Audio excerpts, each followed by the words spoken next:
Okay. Yes, I'm a little bit late. Um, Takes 30 minutes to get home from work at 7. Then I got some tacos, ate with my wife. I thought it would be no problem to upgrade to the monthly StreamYard plan, which is apparently $24. Hello, Zombo. So, but then I don't know anything. You guys don't understand. I don't know anything about computers. I hit the wrong button and accidentally paid $240, and I only had less than $40 in the bank. And this bank is this credit union. They're real hard asses about charging me a $35 fee for doing that. So I panicked and had to talk to some guy named Eddie in the chat of StreamYard. And anyway, I got it reversed. I'm supposed to put the link here. So anyway, it's just typical. Well, anyway, that's the Garage Warlock show live stream. So now I have unlimited live streaming apparently for the month. Isn't that wonderful? So let's see. Invite.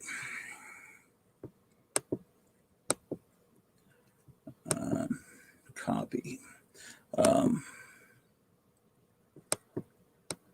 Oh, there's Charlton waiting to come in. Yes, Charlton 66 is going to be our guest tonight, and you guys can be the guest too if you'd like. Oh, I got to press a button to make it show up on the chat.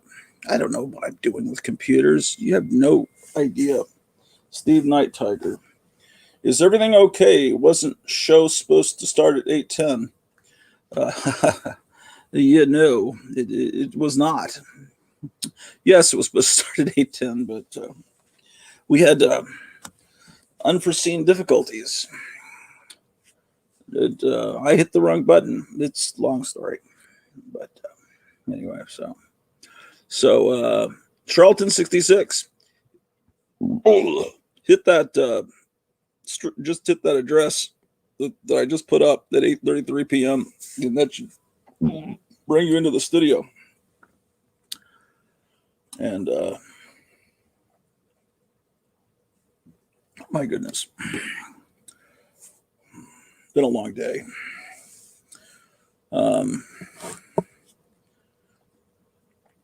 There's only so many amazing Spider-Man comics from the 2000s that you can look at before your brain starts to bleed. Okay. There's Night Tiger. I see his forehead. Let me see. I'll bring you on in a second, Night Tiger. I hope I can be heard by everyone. Is the sound and audio okay, everyone in the chat? I see Charlton is there in the chat. Oh, supposed to be. He says, "What's up, everyone?" And Zombo's here.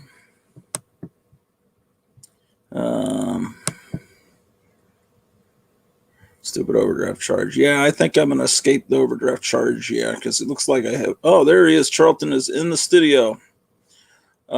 So let's. I'm going to bring Charlton on for a second, and I'll bring on Night Tiger. What the hell was that? Watch live now, Newbie Comics. Okay, so add to stream. There we are. Hey, what's up? Not much. How you doing? How's everything? Well, it's better now that it looks like I'm not. Did you hear my story about how I almost overdrafted the bank by like $200? No. Yeah, well, I was trying to upgrade. I used up my 20 hours that you get free from StreamYard. They're like drug dealers. They get you addicted, and then you have to buy a plan for unlimited hours. And then it's like 24. That says $20 a month, but it really was 24. And then I hit the wrong button and did the yearly plan for $240. And then it panicked me, and I had to talk to someone and fix it. It's fixed, so now I'm better. Good. But that was very, because I don't know what I'm doing with computers. Yeah, it can be stressful. Huh? It can be stressful. Yeah. Oh yeah. Well,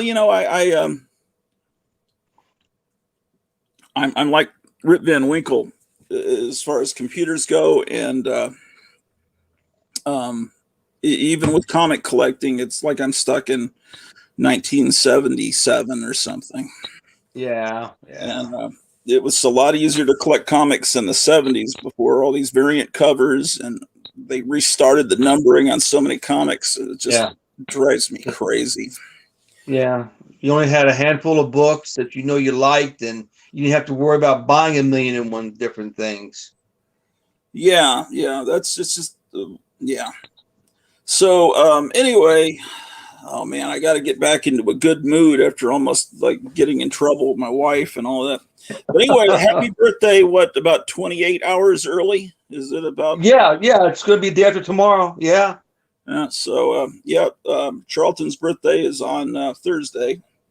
Yep, the big 55. Yeah, I just hit 56. Yeah. And so Charlton, you're an expert in Charlton comics, obviously, but you have a lot of other interest in pulps and art and Doc Savage and music too. But see, I you and I talked about that. I'm sorry, I'm talking over you. Oh no, I said you and I talked about how much you like rockabilly. Yeah. It's because I had this ridiculously long stream, but I loved it the other day. That used up almost all my hours. It was, we were looking at the history of humor magazines and comics with Tom Smith out of Canada, and I'm getting distracted because I need to put up some comments, I guess. Let's see. Happy 55th, Charlton 66. I'm a June baby too, says Zombo. Sweet. Thank you. I noticed Zombo is using his name in other streams. It's like this is the first one I've seen using his Ratu Army name elsewhere. People are going to start wondering what's going on. But anyway, Tom Smith is in Canada. He's got this really interesting collection of humor magazines. He's also really into the music of the past. But he was on, was it yesterday or was it 2 days ago? I can't remember, but he showed all these humor magazines from the 20s through 57. And he showed some Charlton humor magazines that were amazing. Which ones were they? I mean, what were their? I didn't know anything about the humor end of their output. Well, it was From Here to Insanity, and then they kind of yes, Crazy Man. Then they changed it to Crazy Man Crazy, and then still had From Here to Insanity, real tiny. And they kept starting. Yeah. They were kind of like they started their numbering over, or did several volumes. But when he showed those, the artwork was incredible. The pages were white. It was not the typical, really schlocky quality that you expect from Charlton. It was like really, I thought it was really amazing. So I'm wondering if were Charlton comics of the 50s a little bit better produced also. Not really. I mean, you're hit or miss. Sometimes you get a good binding and everything looks well on the book. But other times you get the shoddy production that they're known for. But it doesn't outweigh from what they did in the 70s. Mike. What's up, Steve and Kenneth? What's up, buddy? Hey. Chilling in the truck. Where are you? Alabama, northern Alabama. Oh.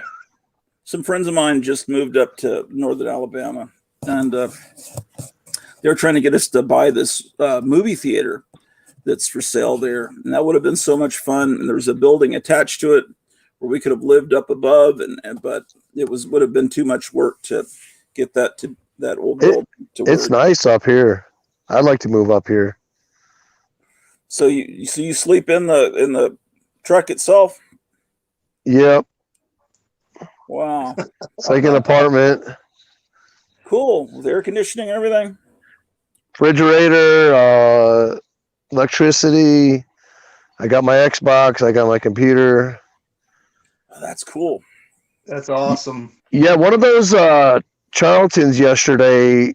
One of the issues of or no, it's I think it was the From Here to Insanity issue. Telling him. Was done by Joe and Jack Simon, Joe Simon and Jack Kirby. I sent a picture of it to Simon Comics. He never heard of it, but Tom was saying that issue was really scarce and worth a lot of money. Yeah, his collection's astonishing, and it's he's never paid more than $50 for any magazine. I know, he's my hero.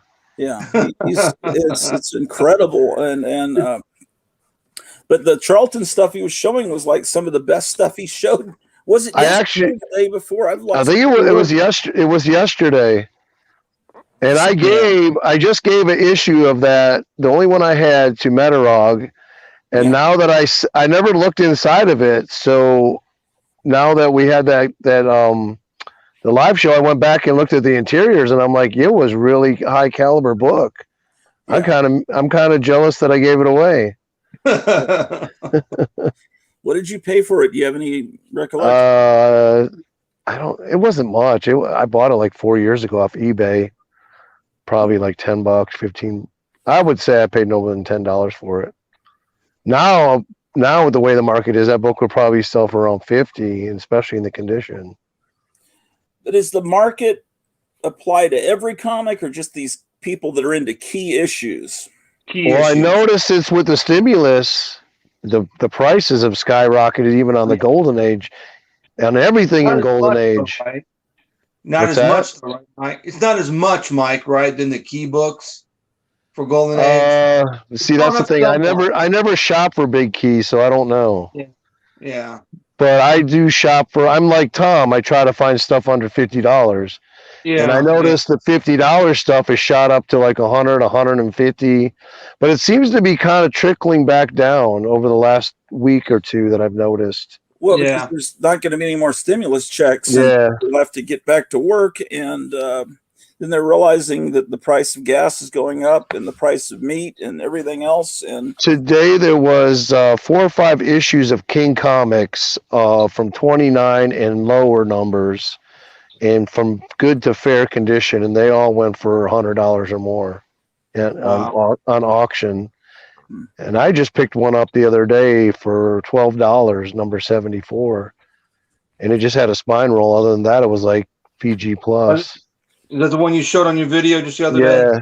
Yeah. So a bunch of those early ones were auctioning off today, man. I couldn't believe they were going over $100, $150 for some of them. So I never thought that Golden Age comics was something I could even attempt to collect. When I started collecting, I just thought that was for these old guys that were kids when those comics came out, and they amassed a collection then. And then I see these guys at the conventions, and they'd be trading with each other. But if you were younger, there's no way you could hit that. You're right. I realized that. It's like a bug, though. Once you get bit, man, for me, that's all I look at. I don't even look at Silver Age anymore. I mean, I like it and stuff, but I always am looking for the Golden Age on eBay. I wish there was a way for eBay that you could set your parameter that you like, and there would always, when you go there, would be exactly that same parameter every time. You know what I'm saying? Yeah. So if you like to search for Golden Age or a certain year, that every time you hit the eBay app, that's all it would show you, instead of having to go and check this and hit that button. And well, I mean, I'm looking at an issue of Ace Comics. I think it's 138. It has a Phantom cover, and they have it listed for 125. With a make an offer, but I'm going to get some money in at the end of the week. I'm going to shoot them $50 and hoping they'll take it. But the funny thing is, I bought a Phantom cover issue. Only the last 5 issues I think had Phantom covers, so they're really scarce. And I bought one from a Canadian seller. It was a .05. And supposedly he sent it to me twice and he got it back saying there's no address. Now he has it listed on, and it was $20. Now it's listed on eBay for $400 because I told him how scarce it was. Wow. So he sent me a message. He goes, if you contact eBay and tell him what happened, I'm going to tell him my side of the story. But I've gotten lots of books from Canada. I've never had a problem. And so I don't know if he's messing with me or what, but yeah. Night Tiger, do you consider the golden age to continue into the 50s, or do you consider the early part of the 50s to be a separate era? So I'm weird. For me, the golden age ends when the code appeared on the book. Well, that's the traditional. Well, no, that traditionally the golden age goes to when the Flash returns, but see, the true collector knows that when Captain Flash was actually the first superhero in the Silver Age, because he was the reason DC brought the Flash back. Because they didn't want to lose the rights to that name. And so when the Captain Flash, I think it was Sterling Publishers, when that ended that run, they quickly put out the Flash again, like almost a little less than a year later. They brought him back in Showcase. So I think they were afraid they were going to lose the trademark on that name. Yeah, it could be. I mean, if you look at in the historical sense, the golden age being the World War II era and that age of those superheroes, and in that particular age, then the early 50s was a very different feeling with all the crime and horror comics and well, you guys will know that once the code hit the book, people were scared about what they were going to putting into it. And the stories became like sterilized. And, sure. And they were so bad. Yeah. So that, for me, ended the golden age. You know, how the 50s referred to as the atomic age, which is another moniker for the 50s. And I know Captain Strangelove uses atomic age. Yeah, he does. And it's basically, and maybe you could extend that to the late 50s, the atomic age, because it's like you've got all the interest in rockets and spaceships and outer space. Well, would you consider the atomic age like a subcategory of the golden age, like the copper ages of the bronze age? I suppose. I mean, another way to look at it is to kind of think of the golden age as, it's very easy for people that are new to comics. You just say, well, the golden age is basically the comics that are 10 cents. And of course, there are some years at the end of the where it's actually Silver Age, the beginning of the Silver Age, there were 10 cents. But for the most part, you know, if someone doesn't really know comics, so if it's a 12-cent comic, it's Silver Age. And then right. That's like I picked up those two Charltons from the flea market, and I loved them because they still had the 10-cent price on the cover, even though they were from 1960 and 61. Yeah. That 10-cent cover price just makes it look cooler. Yeah. Oh yeah. Yeah. But it was in Headline Comics, I think number 21 was the first atomic superhero, Atomic Man. I do have that issue. I don't know if you knew that or not. Dell Comics didn't break stride. They never bothered with the code. Neither did Gold Key. Yeah. Dell Comics said we're not doing that. They were happy with what they put out. Their wholesomeness. And they had a little stamp that said that they're good, or that they pass for the parents. I was reading some Disney books yesterday. Yeah. Right. Well, those things that Dell was doing were pretty much, the parents had grown up with those characters too in the 30s, so they trusted Mickey Mouse and Donald Duck and things like that. But and Dell was high caliber too. They put a lot of work into the stories and the art most of the time. Right. Yeah. Agreed. Covers were dynamic, say the least. I read it in the Uncle Scrooge 2 issues yesterday, and I always am amazed by how well the stories are, how fun they are, Yeah, how thought out they are, and the art is just really good. Yeah. Absolutely. So the way the way I look at it is I barely know how to operate this computer, and you say send me a link in an email, and I'm going, well, shit, how do I do that on my phone? How do I send? That would add 10 minutes for me to figure that out. I get my wife to help me. I mean, so I'm not trying to be a jerk. I just don't know what I'm doing. I almost just paid $240. And Don't do that. Did you hear what I did? Did you hear this? Yeah, I heard. Yeah, I was like, you were sending me these texts. Is everything okay? I'm going, God. I was worried because I didn't hear from you. No, I was panicking. Well, first I was gobbling tacos, and then I was trying to pay so I could have unlimited streaming. I guess now I was telling my wife, I guess I could just stream the cat sleeping all night and just because I have supposedly unlimited streaming. And she says you would do that. That didn't make her happy, but as long as you don't do any naked camera stuff, we're good. Like the young girls, they have the little camcorder or the webcam in their room. Yeah. Well, is that a monthly fee? Or did you pay? You were going to pay for the year. I paid. I was trying to find the button to press. I put everything in for the monthly plan, and then somehow I went back and everything. My card number got erased, so I put it all again, and I hit the button. But it was for the 12 months. Oh shoot! Instead of 24, so I got it reversed. I was going to say you since you discovered StreamYard, man. You've been doing some long live streams. He's addicted, man. Well, with Tom Smith, there are not. I mean, when I find someone into very interesting niches of collecting, I want. There may only be a few people that can sit through a 6-hour stream, but I would, if it was me seeing that, and because I love humor magazines.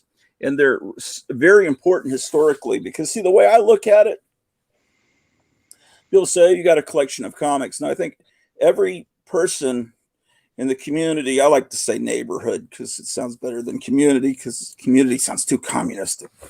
But no, I think we all have individual museums, and we're conserving the past. We're protecting this for future generations, and which is why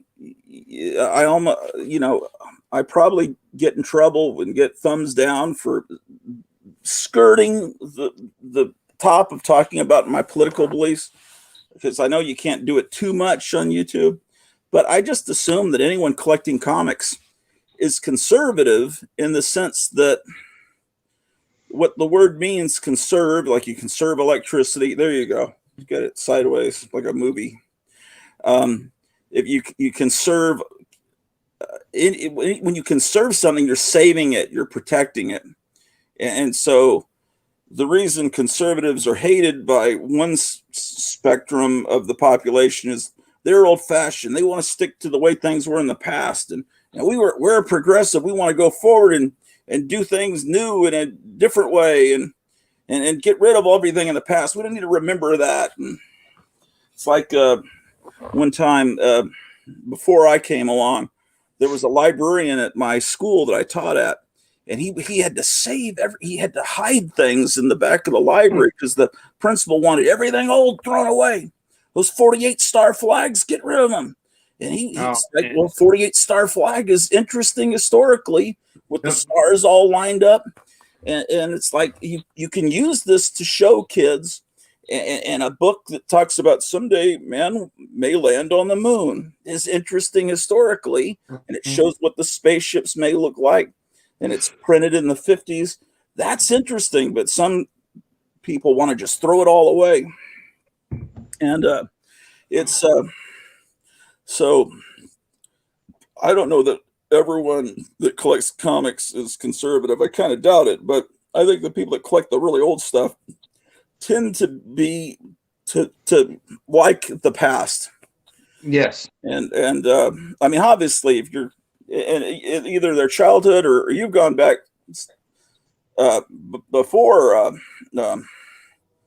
your childhood, Night Tiger.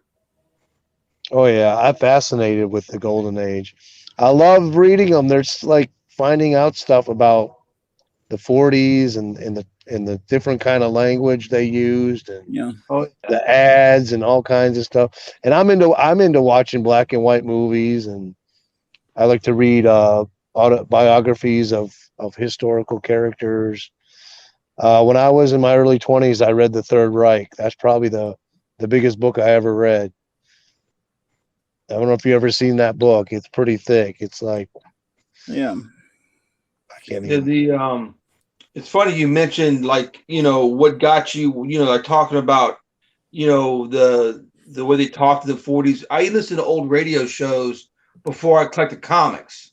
Yep, same here. The way they did that, the way they talked to the show, and found out you would see some of the characters appear in comics. So when I was able to find comic books, I was like, wow, this is just like radio shows, but in 4-color, But like, the Golden Age and radio shows, they go hand in hand. Charlton, how did you discover the old radio shows? Were they played on local radio stations or? Yeah, when I was a very little kid, I was around 7 or 8. There was a little local station that would play old time radio on Sunday nights. Mm-hmm. And of course, my grandfather would tell me about it. My dad would tell me about it, and they would know the stories. They would know, Mr. Keen, Inner Sanctum, Boston Blackie, things like that. And they were able to tell me about it. And then there it is on the radio, listen to the same stories that they listened to when they were kids. Right. That fascinated me, I think I first heard old radio probably about 75 on a station in Tacoma, Washington. And it was just fascinating. They did it every night. They played like an hour, and every night it was a different show. And then you saw that a lot of the TV shows that started as radio shows, and then by the time we moved to Texas in '76, the local library had on vinyl, on records, a lot of radio shows, and I'd check them out and record them to audio cassette, and then I made my own radio shows on cassette. And it was, it was a way of connecting with my parents, because my parents were much older than my contemporaries. My parents were born in the 20s and had me much later. I was born in 65, and so they weren't, my friends' parents had listened to the Beatles and Elvis. My parents were more the big band. They were a generation earlier. Benny Goodman. Yeah. I love those old, thick 78s. Those are such cool records. Yeah. Yeah. And if you get a high quality, not Victrola, but a high quality piece of audio equipment from the 40s, and you play a 78, it sounds amazing. Yeah. Because it's spinning quicker, and it's just like the same principle as a VCR. When the cassette went through quicker in the SP mode, you get a better picture than when it moves slowly in the 6-hour.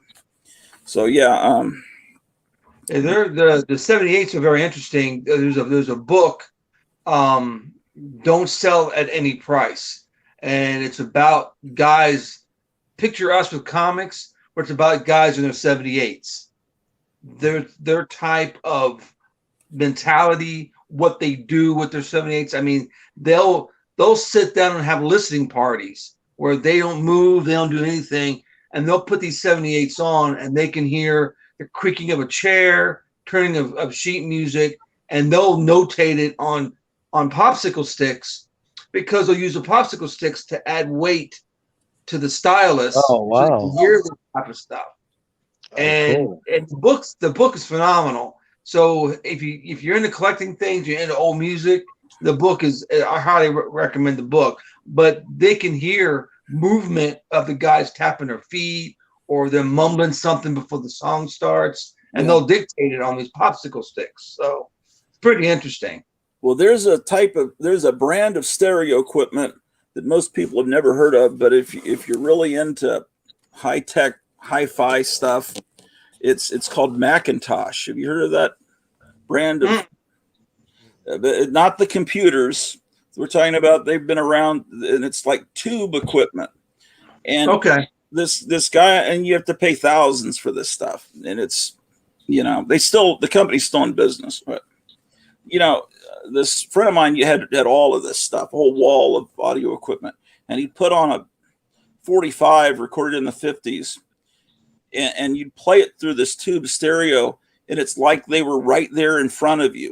And he said, listen, and then you can hear the sound of like a Dr. Pepper condenser machine, the Dr. Pepper machine kicking on. It's like you can hear the hum of stuff that you're not supposed to hear, because you weren't meant to listen to rock and roll through it, something that's meant to play the orchestras through. But you can hear all of this, and it's just phenomenal. But that's awesome. So Charlton, how did you discover Doc Savage? The same thing as I did with older stuff. I saw an old book in an old used bookstore.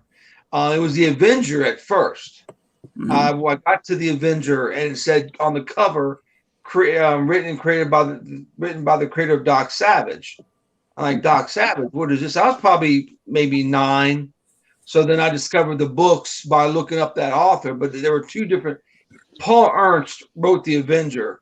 Kenneth Robinson, Lester Dent wrote Doc Savage books for the most part. So they were 2 different people. They just put the ad on the cover because of the popularity of the movie that was coming out. So then got on to Doc Savage and found out, like Charlton, distribution was crazy. The distribution was not what it was later, towards the later years into the 80s. Bantam didn't do what they should have done by distribution. They were harder to get. But yeah, The Avenger led me into Doc Savage. Find the books at the record store and in the old bookstore, and I've been on it ever since. Yes, anything Doc Savage, I'm over. So you would have been about 8 or 9 when the movie came out, right? Mm-hmm. Maybe 8, 9, yeah. Yeah, it was a 74, 75. Yeah, and then when it came out, then Marvel put out a black and white magazine. Yeah, and excellent. They'd already done a color comic. Yeah, and then later DC did one like multiple times, but it just seems like Doc Savage never caught on. No, modern age for some reason. Yeah, it's funny you mentioned that. A lot of the pulp characters, they try and do things with them, and they never catch on. Europeans love it. Like the Phantom, Doc Savage, the Avenger, the Shadow. The Shadow seems to be the only thing that people like, oh, yeah, the Shadow's great. They've heard of the Shadow because of the radio show, which is much tamer than the actual character. Yeah. The actual character was ruthless, and he was almost bloodthirsty on his battle against the bad guys. But yeah, they just never caught on, and I don't know why. I can't figure that I think too much time had passed where they hadn't appeared, and although I don't know if Doc Savage really worked in the comics either in the Golden Age. He was just you're right. But yeah, I think it's the same thing happened with they brought Batman onto television, and it worked because those comics were never stopped publishing. Yeah. But when they brought the Green Hornet in the next year, the kids didn't know who that was. Their parents that were in their 30s remembered the Green Hornet, but it just been too much time had elapsed where the Green Hornet hadn't been in the popular consciousness. Yeah. And kids today have no idea who the Lone Ranger is, right. And I think a lot of older comic collectors don't really know either. Yeah. I see Golden Age Lone Ranger comics at the store I go to, and no one ever touches them. And I'm thinking, I got to get these eventually. Yeah, I found a bunch of them in the 50-cent bin. Yeah, That's bad. and they're Tarzan, 50-cent bin. Red Rider comics in the 50-cent bin. yeah. That's a shame. Not And really. Not for me. It wasn't. And it was funny when you mentioned Green Hornet on the Batman TV show. Of course, I watched it in reruns, Yeah. but that was my favorite time was when the Green Hornet appeared because I remember the radio show. I've heard that first. So when I saw the Green Hornet, I was very excited. I thought that was so cool, and I knew the connection between the Lone Ranger and Green Hornet. Then when you saw the Lone Ranger in reruns, it was a perfect, serendipity type of thing because I knew the connection, But think about this: if it wasn't for us and these passions, look at the freaking crap they're putting out, and even the Loki show. They're changing these characters. They're taking away. They're pulling out the foundation, like the carpet from underneath them. Yeah. And nobody's watching them. Nobody cares about it. Nobody's buying comics because they're putting this crap out.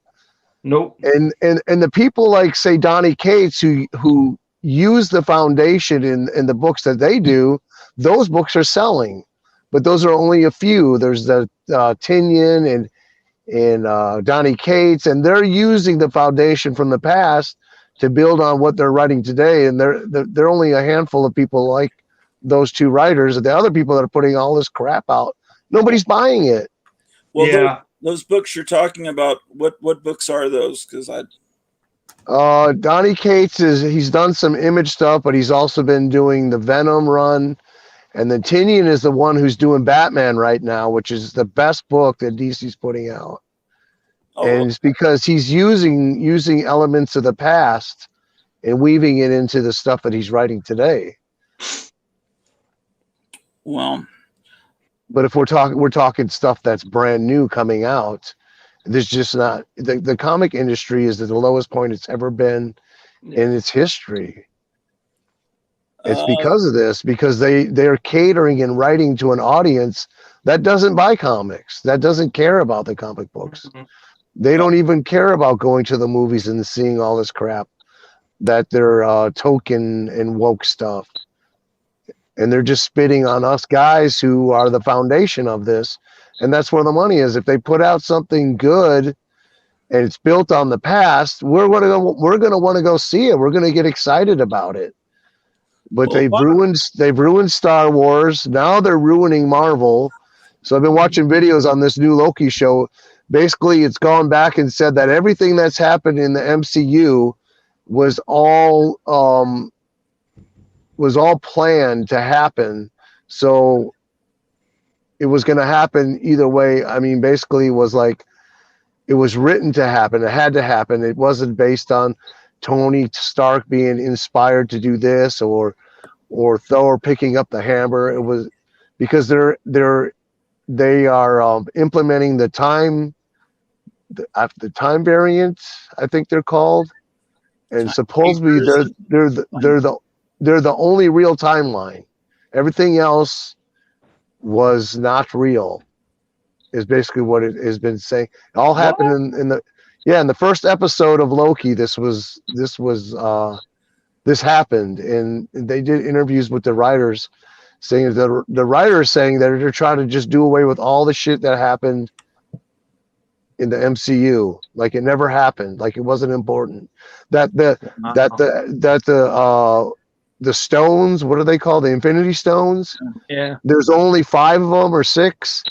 So according to the Loki show, there's actually millions of them. So that makes them unimportant. So I watched the show, but I haven't finished watching the first episode. Or I tried to, but I fell asleep, and it was just super sleepy.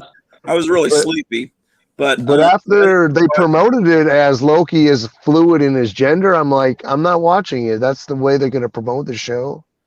Well, so it sounds like what you're saying is that the movies that were good are they're trying to cancel them. Yeah, exactly what Star Wars did. Yeah, they tried to destroy the 3 good Star Wars movies by that ended with a happy ending by saying, well, Luke became this bum that drinks milk out of some monster, and it just looks like just some bum that almost kills a kid, and Princess Leia looks like some methed out old hag, and she's divorced from Han Solo, and he's gone back to being the same guy he was. There's all the character arc where he changed just went right back. He's just no good male. And so we've got these new progressive new characters, and those old characters, yeah. So that's the impression I got out of that. So, but that's the thing is this young generation doesn't care. They don't care about that, even though they're trying to write to those people. Yeah, they're not into that. I guarantee if you take a young person and say, here, read Doc Savage, they'll come back and go, holy crap, this is so good. Yeah. Oh, Graphic Man's in the studio. Let's see what he's up to. Hey, Graphic Man. Hello there. What's up? Graphic Man, what's up, man? I'm enjoying this. I've been listening to you guys. This is great. Cool. What do you think? I think Doc Savage would be a great movie if the right person would do it. Unfortunately, if we left it to these knuckleheads, he'd have to apologize for his bronze privilege or some crazy stuff like that. Well, it would be The Rock playing him probably. No, I'd probably have to be a female. Yeah. A black female.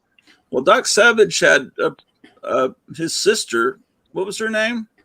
No, her cousin, Pat. Pat, right. I got a comic book of her recently. Yeah, she did do a couple comics. Well, yeah. And the Spider was a great pulp. Yeah. Oh, Spider was awesome. And you know what was really great? I don't know when they stopped publishing. I think you mentioned it, Charlton. The High Adventure, little small magazine that would come out reprinting exactly the pages from old pulps, the illustrations and everything. And I got really interested in some of these characters that had never been reprinted. Like apparently, there's this character Operator 66, and he's like this, I guess like a James Bond guy, but it's in a world where everything's going really wrong with the government like today. And I think like maybe we're being invaded or something. And maybe you know more than that, Charlton. But you had Operator 5. Oh, it's Operator 5. What did I say? 66? Because I was thinking of your name. Yeah, understood. Yeah, that's another good one. And I got a couple. They're only the reprints. I don't have any of the original, but they're great stories. And no one knows where he came from. No one knows about there was no origin story. The pulps just appear with him on his adventures with his gang. And they would reprint the real the spicy, ones. Oh yeah. Wu Fang and all the really, and then I got real interested in the Spider, and I found a paperback that had come out in the 70s reprinting the Spider, and I thought he was really interesting. Oh yeah. And very. So because in the early to mid 70s, there was a lot of nostalgia for people that I guess were in their 40s for their childhood, which was the 30s, and so I that's why all those records were coming out with the old radio shows. They weren't really aimed at 9 or 10-year-olds, although I was consuming them. They were aimed at people that heard them the first time, and then all the reprints of Doc Savage and all that. And correct, yeah. And a lot of how I got so fascinated with the Golden Age in 1975 was getting the big oversized Jim Steranko books History of comics. Oh There's 2 volumes, and I think we got it in a bookstore. They were like real for the time. They were like $5 each, which was expensive. Yeah.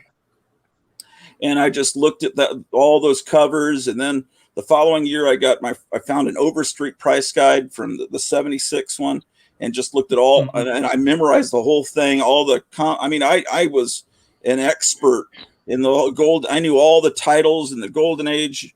But I thought, will I ever be able to find these? And then the next summer, a comic book store opened. They didn't really have much Golden Age, but it was Lone Star Comics, and that was really cool because then I was able to buy some older comics. But That's probably the best online store today, I think. yeah, My comic shop. I buy a lot of Golden Age. do you think their prices are fair? I think so. I think they undergrade too, which I really like. Well, what I do when I'm pricing is I use them as my primary source because I don't have a clue, and my eyes don't function on a Overstreet price guide. It's ridiculous. I think I was talking with Charlton the other night on the phone, and I wish that had been a live stream because it was great. But I think, weren't you saying, have you seen a price guide lately? Right. They got the big book now. Yeah, the big book, but all the listings of all the variant covers. Oh, yeah. And it's just like insanity. Yeah, it is. You got 1,300 pages, and it's just I need a magnifying glass. I got it right here next to me to look at my price guide. Yeah.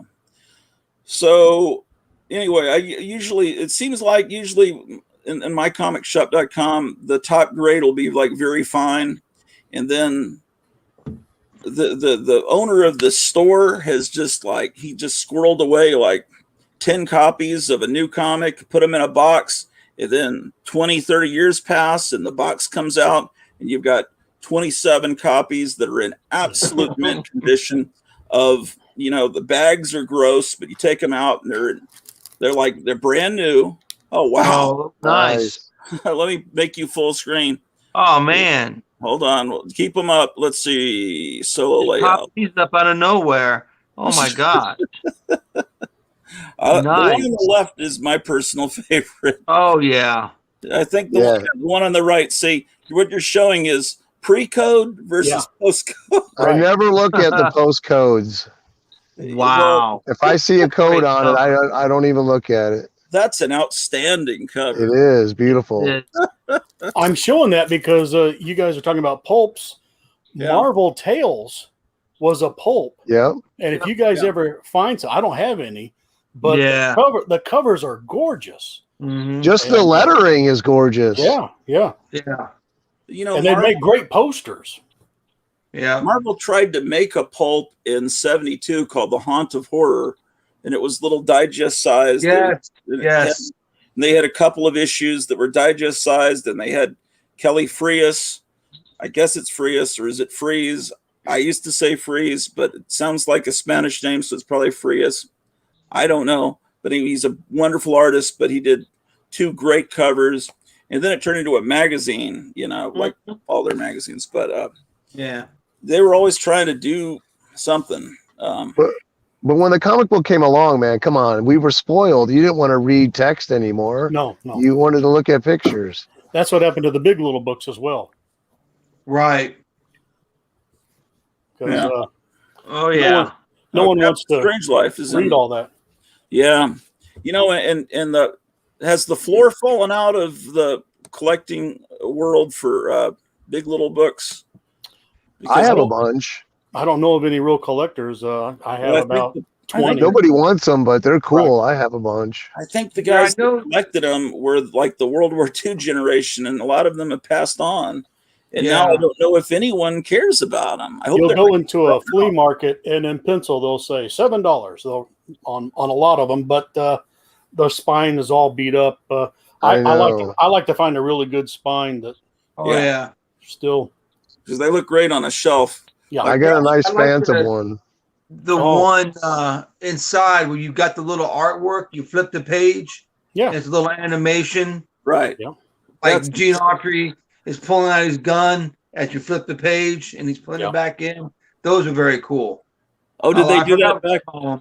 So they had Gene Autry animated. They did that in the old days, because I just remember that from the 70s, watching the Roadrunner and Bugs Bunny. I have a Mickey Mouse where Pluto is jogging or running, depending on how fast you turn the pages. Yeah. I don't have any of those in mine. None of the flip cartoons. Yeah.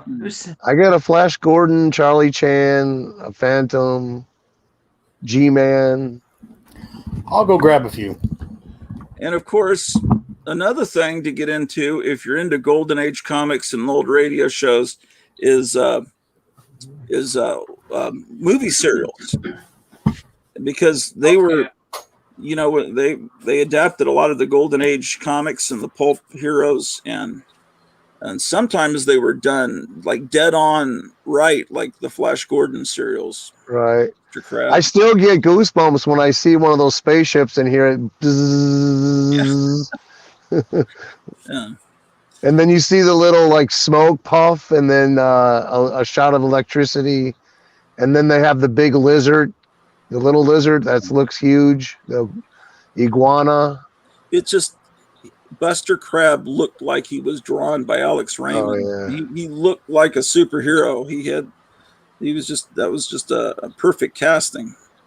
And you know, the Marvel movies overall have been great. If they're starting to screw it up now, that's really a shame, because I think that they've been really good for the last, what has it been, 10, 15 years? They're the biggest money making franchise ever.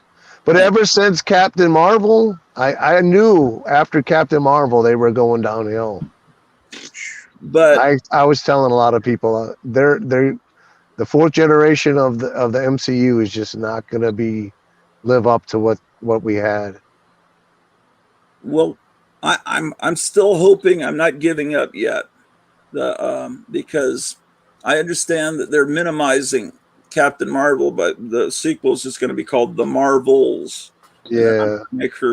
But what I want to mention, a lot of people don't know is that a lot of comic book publishers started publishing music lyrics first, and those are really collectible. Didn't Charlton start? Yeah, Charlton started out doing that. Yeah, he got in trouble for it. That's why he went to prison, because he was doing it unauthorized. Right. They put him in prison for John Santangelo. They put him in prison. That's where he met Ed Levy, the attorney, and then they got together, made Charlton, but they still did music magazines. Hit Parader, I think, and some other like rockabilly type of music, country and western, top of the charts type of stuff. So what, the lyrics were copyrighted, but they were printing them without authorization? Yeah.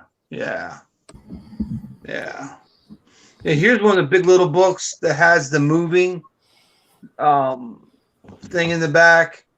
You move the pages, and they do a little. Hold on, let me make you full screen. All right, you can see the action. It's a nice geometry, and then it says "See him move." If I can see if I can do this here. I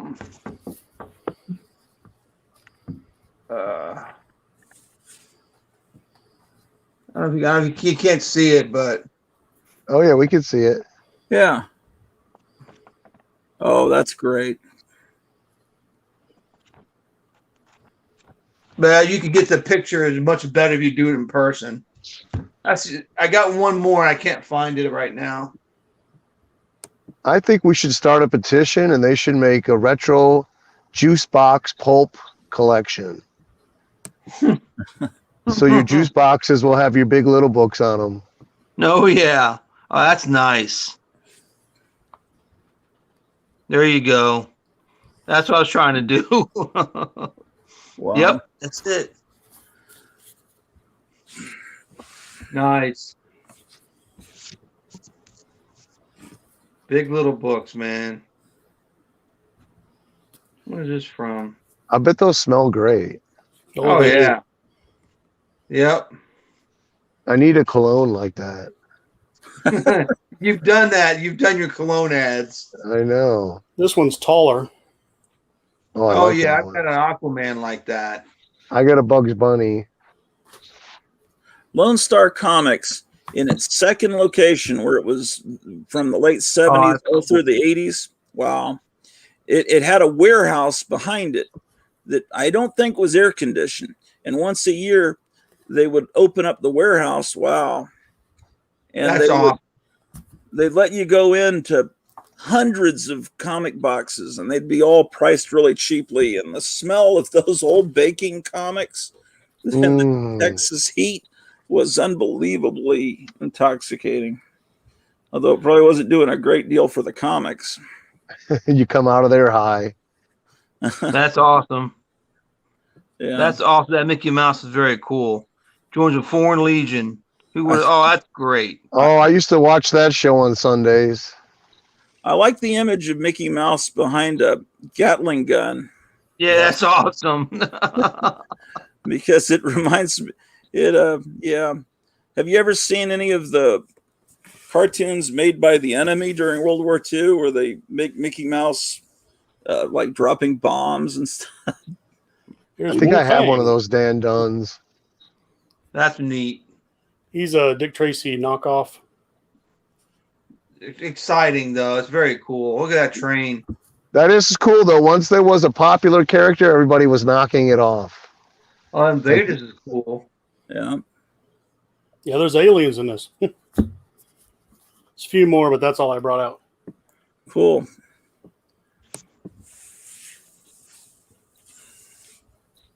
Does anybody have any recollections of last time they were adopted by aliens?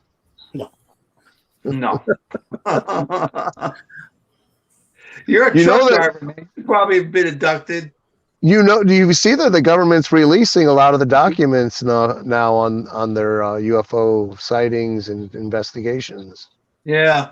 But they're not saying anything. They're just saying, well, the guys that something, but we don't know what it is. The guys that listen to that show from 12 to 3 in the morning, they are going nuts. They're just so happy.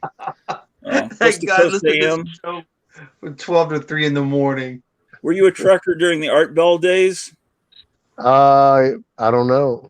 Love Art Bell. Art Bell was the guy that founded Coast to Coast. I think you're talking about Coast to Coast. Yeah. They have 3 hosts, and they all sound the same to me. And well, Art Bell is no longer alive, but Art Bell lived in Pahrump? Like he lived right near where the Roswell is, and he lived in this trailer, and he broadcast from his trailer. Yeah. And he had a wife that was, I think, a witch. And then she died, and he moved to like Malaysia and married some 20-year-old. And he was probably 70 as some school teacher. Yeah. And he just was an odd guy, but I think he'd been in the Air Force. That would be a great movie, the Art Bell story. Yeah, but it was all that X-Files kind of stuff. And he was a guy. Me and Metarog, we met up in Mississippi one time at a Waffle House, and our waitress told us she was a witch. She told us all about her witching and I have it all on video. It was really something. I remember that. I remember when y'all went there, and she was talking about she was a witch. And she's talking to 2 guys that are religious. Took it in stride, huh? Oh, we were having a ball. Yeah. I'd be a smart aleck and ask to see her broom or something. So. Yeah, fly away, right up on your broom. No, see, you don't want to insult them because then they won't open up. They won't open up to you and tell you all their crazy stories. Well, especially before they serve the food. Exactly. Yeah, true. Yep. Captain Strangelife says he has a Tijuana Bible where Wiley catches the Roadrunner, and it's not pretty. I just want to say I can't see the comments, so everybody appreciate everybody tuning in. Yeah, I'm trying to make sure I click on all of them. Blame Gratu for that. What? I said blame you because I can't see the comments. Okay, hold on. Let me make sure. It looks like I did miss a few. Let's see. This Midwest Scotsman often plays the old superhero serials on his channel. Okay. And then Zombo says, thanks for the tip. And is Zombo a dance? Is what? Is that a dance? Do the Zombo? Oh, it's a name I was giving people in the Gratu Army names a couple weeks ago. You never gave me one. From the Munsters. He was Eddie Munster's idol. He was a horse. Can I have a Gratu name? Yeah, I just got to write it down that you want one because I kind of. Can you do like the Johnny Carson? Oh, yeah. I've kind of forgotten about all that, but I need to get back to doing that because there's someone else waiting on a name too. It's like a christening. It is. Yeah. It is. So every time I see a You're channel nobody talk till you're in the about, garage. every time I see a channel talk about you, Gratu, their eyes light up. The Gratu Orloff Show. I don't know who's talking. Well, let's see, Charlton. I've seen Captain Strange-Life. They all love your show. Yeah. Well, I make some people. My camera kind of makes a lot of people sick. I think with all the movement. But, I'm trying to upgrade. I think I've upgraded with this Wi-Fi range extender. I think my picture's better now. I got a question for you. Huh? What? I got a question for you. What level and what room are you in right now? Oh, it's the 7th floor. Yeah. 7th floor always. Yeah. Which room is it though? I think it's room 2. Yeah. Room 2, 7th floor, room 2. He still has to validate parking, though. That's the thing. Yeah. Although when you visit, you got to pay for parking. When I go to the 6th floor and then I walk out onto the grass, it might dispel the illusion. Unfortunately. Is it like one of those houses where the rooms shift around every different time you walk into them? We're thinking of dimensional.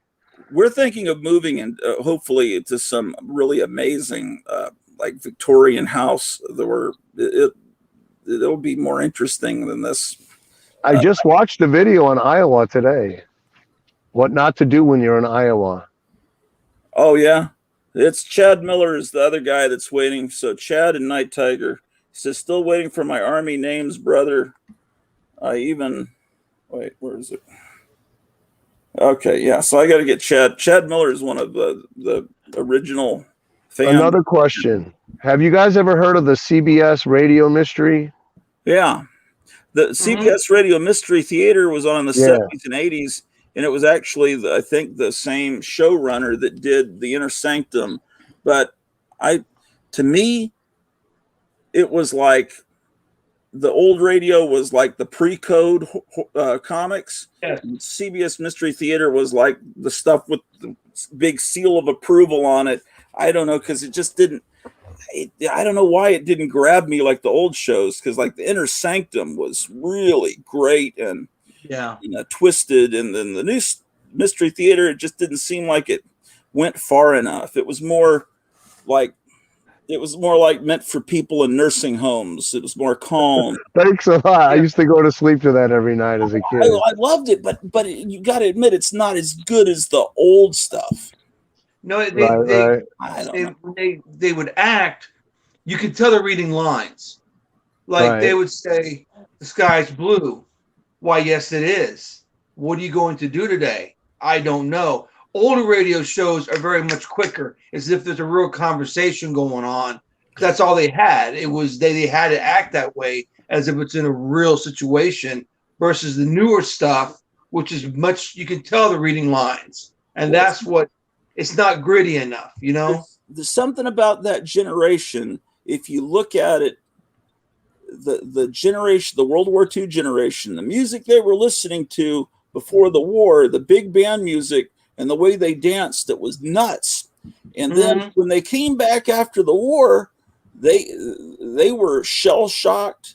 They were messed up. They just wanted to relax. They didn't want to listen to the loud music anymore. And then it's like, that's why every estate sale you go to, it's Mantovani.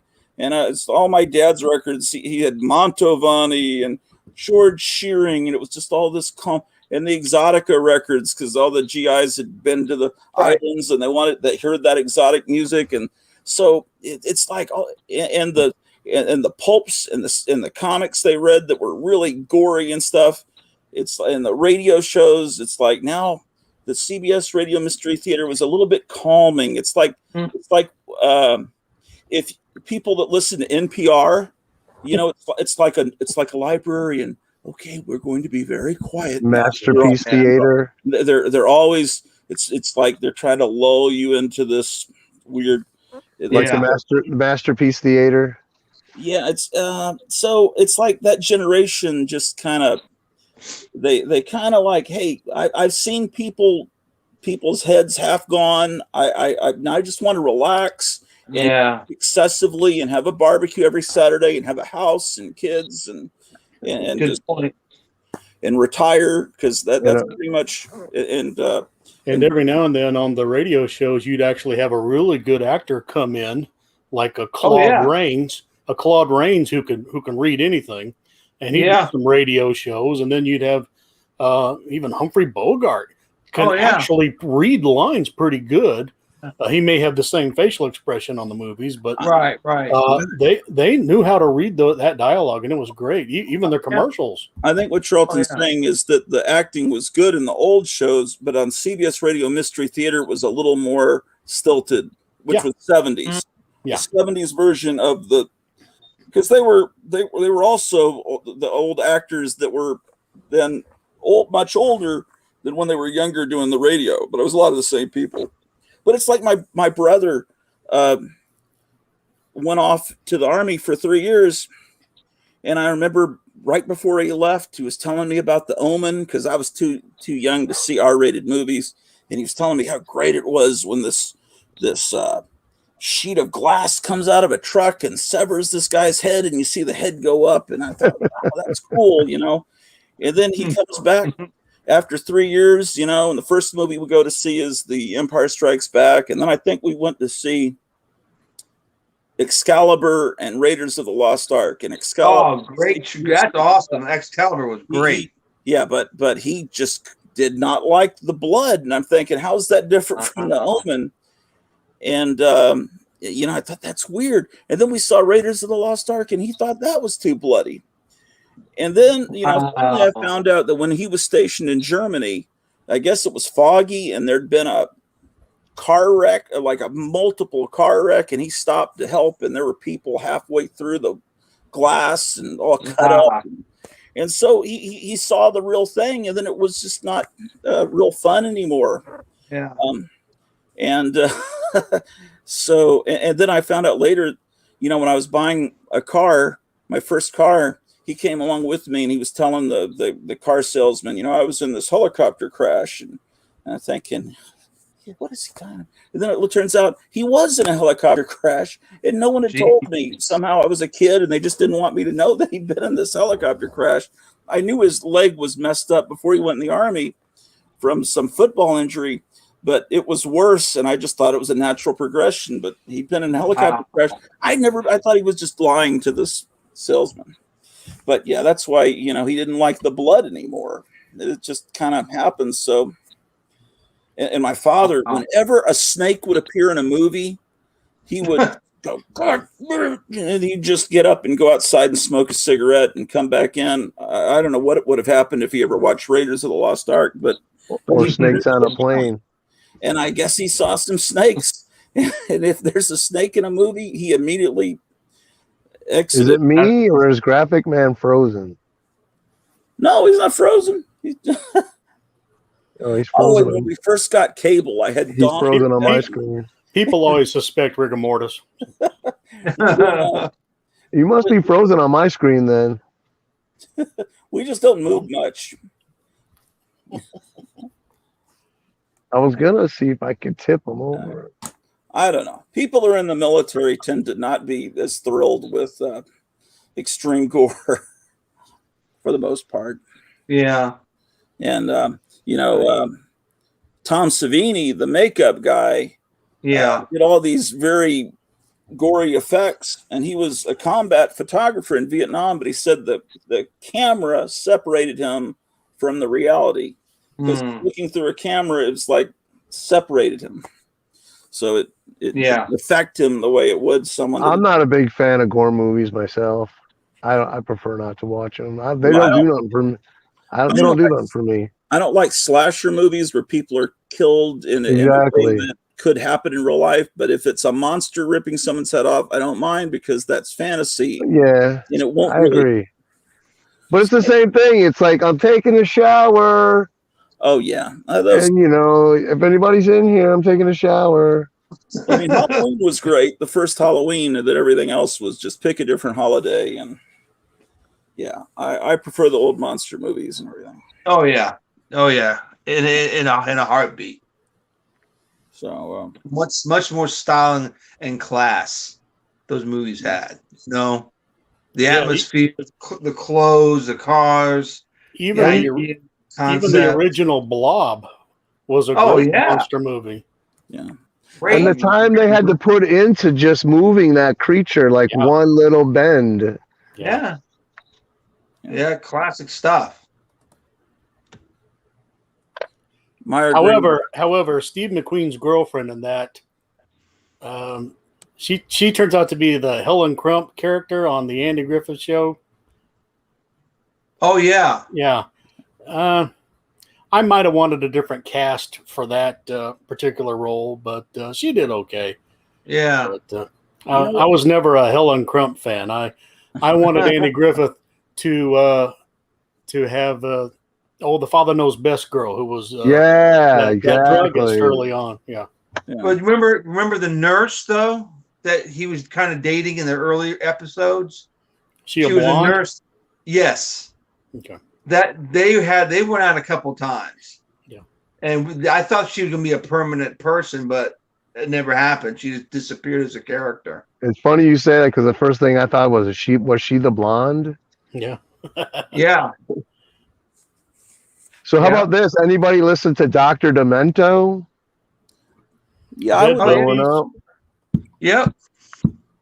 But there were a lot of songs that I didn't like that Dr. Demento played every week. Yeah, there's a lot of parody. I don't like the novelty songs as much. Not a big fan of it. I just watched a video where Jay Leno picks up people in their cars that they had when they were growing up. And he picked up Weird Al, and Weird Al said his first song was he wrote at 14, and he sent it into Dr. Demento, and they played it, and it got popular. Yeah, I thought that was pretty cool. I remember that was a good show. I liked it. Yeah, it's like there were a few songs that really annoyed me, and he played them every week though. But he played those. He did those things where he played a part of a song and put it together. Like he would play like "Wouldn't You Give a Hand to a Friend," and then he would play. Dickie Goodman. What's that? Those were called cut-in records. Yeah. Dickie Goodman made like dozens and dozens of those. His first one he did like the Flying Saucer, and then the other side of the record was Flying Saucer Part 2. And he would be the man on the street, and he'd interview people, and then like a couple of seconds from a hit song from that month, and you got a good memory. Yeah, and what you're thinking of is when he did the parody of Jaws. It was called Mr. Jaws. So he was still doing it all through the '60s, and he did parody of Watergate. But when he did Jaws, he's talking to the shark, the man on the street with his microphone, and the shark says, "Wouldn't you give your home to a friend?" You know. Dang, I can't believe you remember that. Yeah, I remember that. Yeah, Dickie Goodman. But the ones I didn't like that Dr. Demento played were like Existential Blues, and I hated Fish Heads, which is actually Billy Mummy or Billy Mummy, however it's pronounced, from Lost. I remember him playing Dead Puppies. Yeah. Yeah. Good memories. Yeah. And then let's see. We got some more comments here.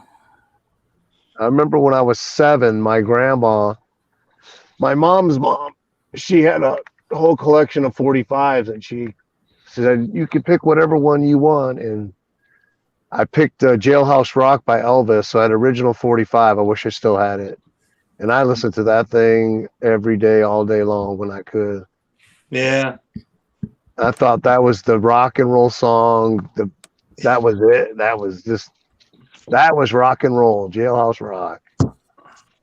Yeah, the amazing thing. Well, one of those Charlton humor magazines we saw yesterday, or was it the day? I still can't remember what day it was. Yesterday.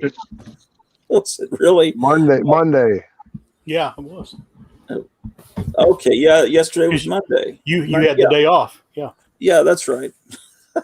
Well, it's just like some of those have a crossover appeal with Elvis collectors because it had Oh yeah. pelvis on the cover. So it's going to be hard for us to find them.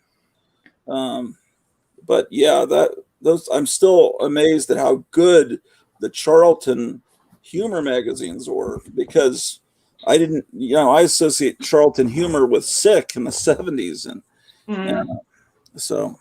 And how I know scarce the they are monster too. magazine crap. What's that?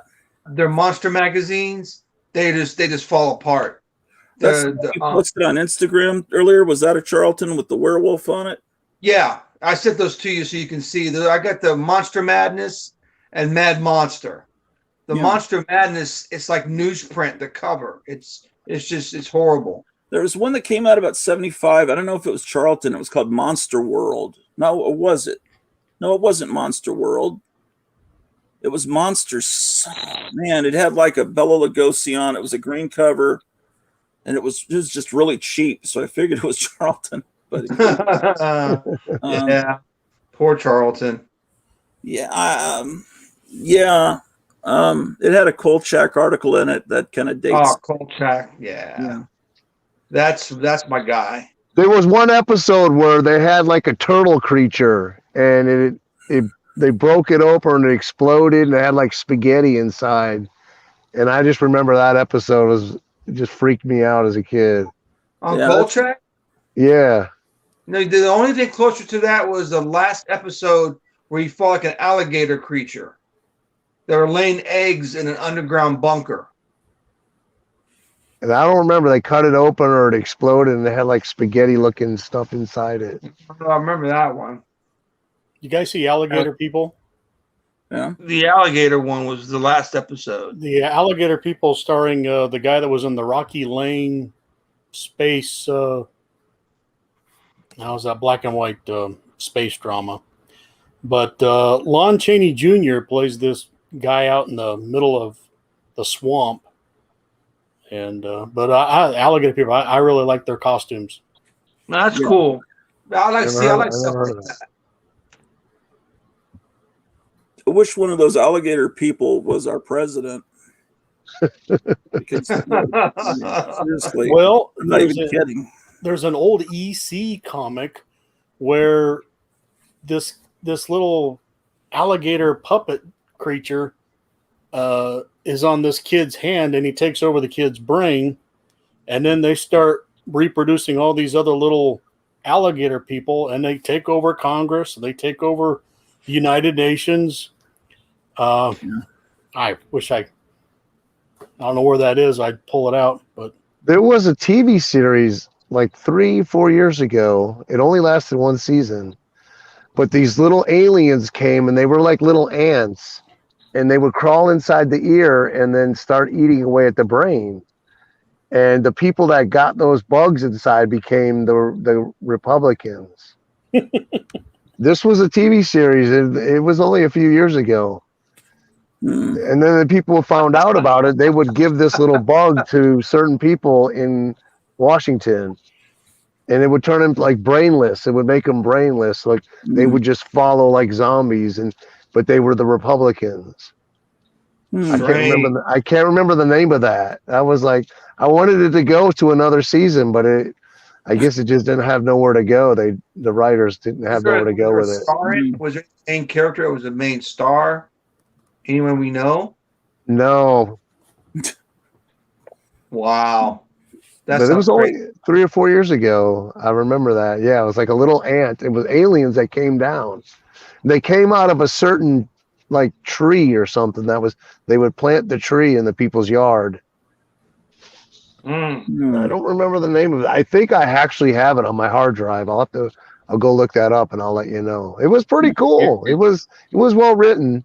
I didn't care for the fact that there was the Republicans that were the brainless creatures. It was almost like Body Snatchers in a way. Yeah. It's it really should be the other way. Exactly. That's what I was thinking when I was watching it. But I remember seeing the guy from Body Snatchers. Was it Kevin McCarthy? Yeah. I was a little kid at this convention walking around, and he was there, and I didn't even know who he was. And I could have got his autograph, and Oh, I wish I could go back. But That original movie was really good. yeah, Invasion of the Body Snatchers. It scared the crap out of me as a kid. Yeah.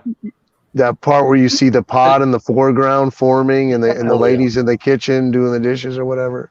Yeah. Even the remake was pretty good, I thought. Who was in that remake? Leonard Nimoy. Nimoy, yeah. Wasn't there another one with the guy from 24's dad? There was 19 a more recent one. I don't In remember. 1979? 1979? Donald Sutherland was Leonard Nimoy. What is it? Donald Sutherland. Yeah, Donald Sutherland. Yeah. Is that the one with Leonard Nimoy in it? Yeah. Mm-hmm. Okay. I just remembered the ad for that in the newspaper. Yeah. Yeah, good stuff. Remember a movie in I think it was 78 or 80 called Time Runner? And the guy drove a motorcycle and he would Time go Rider. through time. Time Rider. Time Rider. I didn't see That was Ward. What's his name? Was in Tremors. I saw Tremors, but Yeah, the older guy in Tremors. Kevin Bacon's buddy. He played in Time Rider. He was on the government was testing a time variance. He's on a dirt track racing a motorcycle and he goes through time back to the 1800s on his motorcycle. I wonder if they have that on YouTube. They probably do. Time Rider. I remember seeing that. there's a time travel movie I really liked as a kid that seems to have disappeared called Time After Time about H.G. Wells. Going after Jack the Ripper. Yeah, I thought that was a great movie. Awesome movie. Awesome movie. So, but is it out on any? Yeah, I think it is. I think it is. I know it's on VHS at some point because I had a copy of it. Is it a Fred Ward? Huh? Fred Ward? Fred Ward? Yes. Yeah. Oh yeah. Yeah. What about Kroll, where they had the castle that would appear for an hour or something? I saw Kroll, but I can't remember it very well, except for he has that little weapon. Yeah, it's like he shoots that weapon with the claws on it. And I remember the video game, but that movie. Yeah, your name is video games. You think you can't play? I think Marvel Comics did a one-shot movie adaptation. Marvel special. Mm-hmm. Yep. Yeah, at that time period, Marvel was getting all the movie adaptations instead of Gold Key. Night Tiger, are you in our age group? I'm probably the youngest at 51.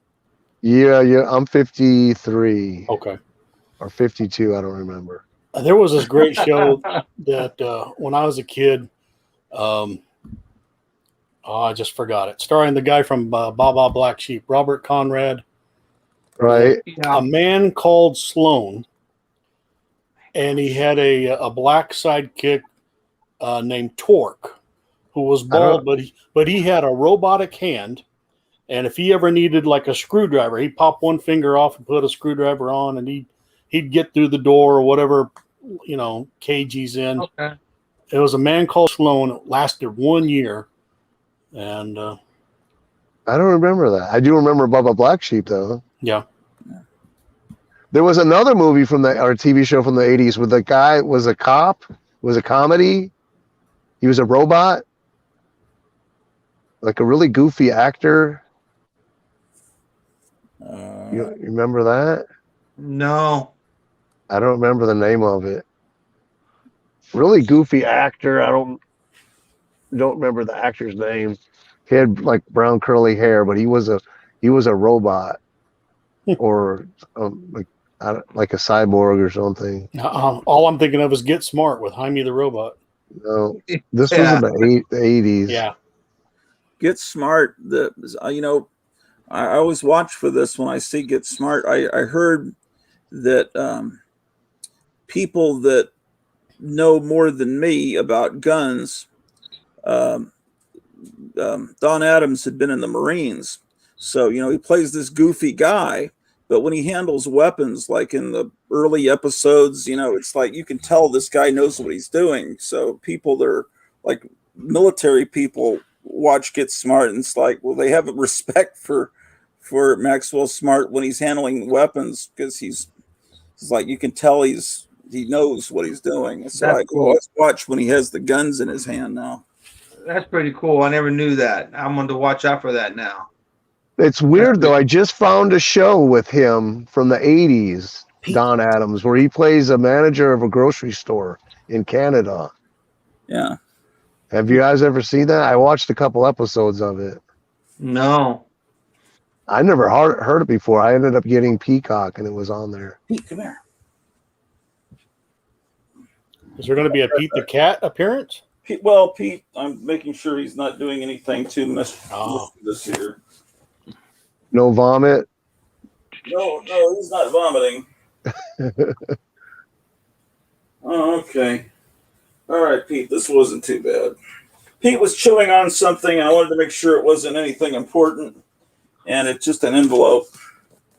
And I'm trying oh, you know what this is? It's I wrote people's names down so I could give them names in the Gratu Army on this envelope.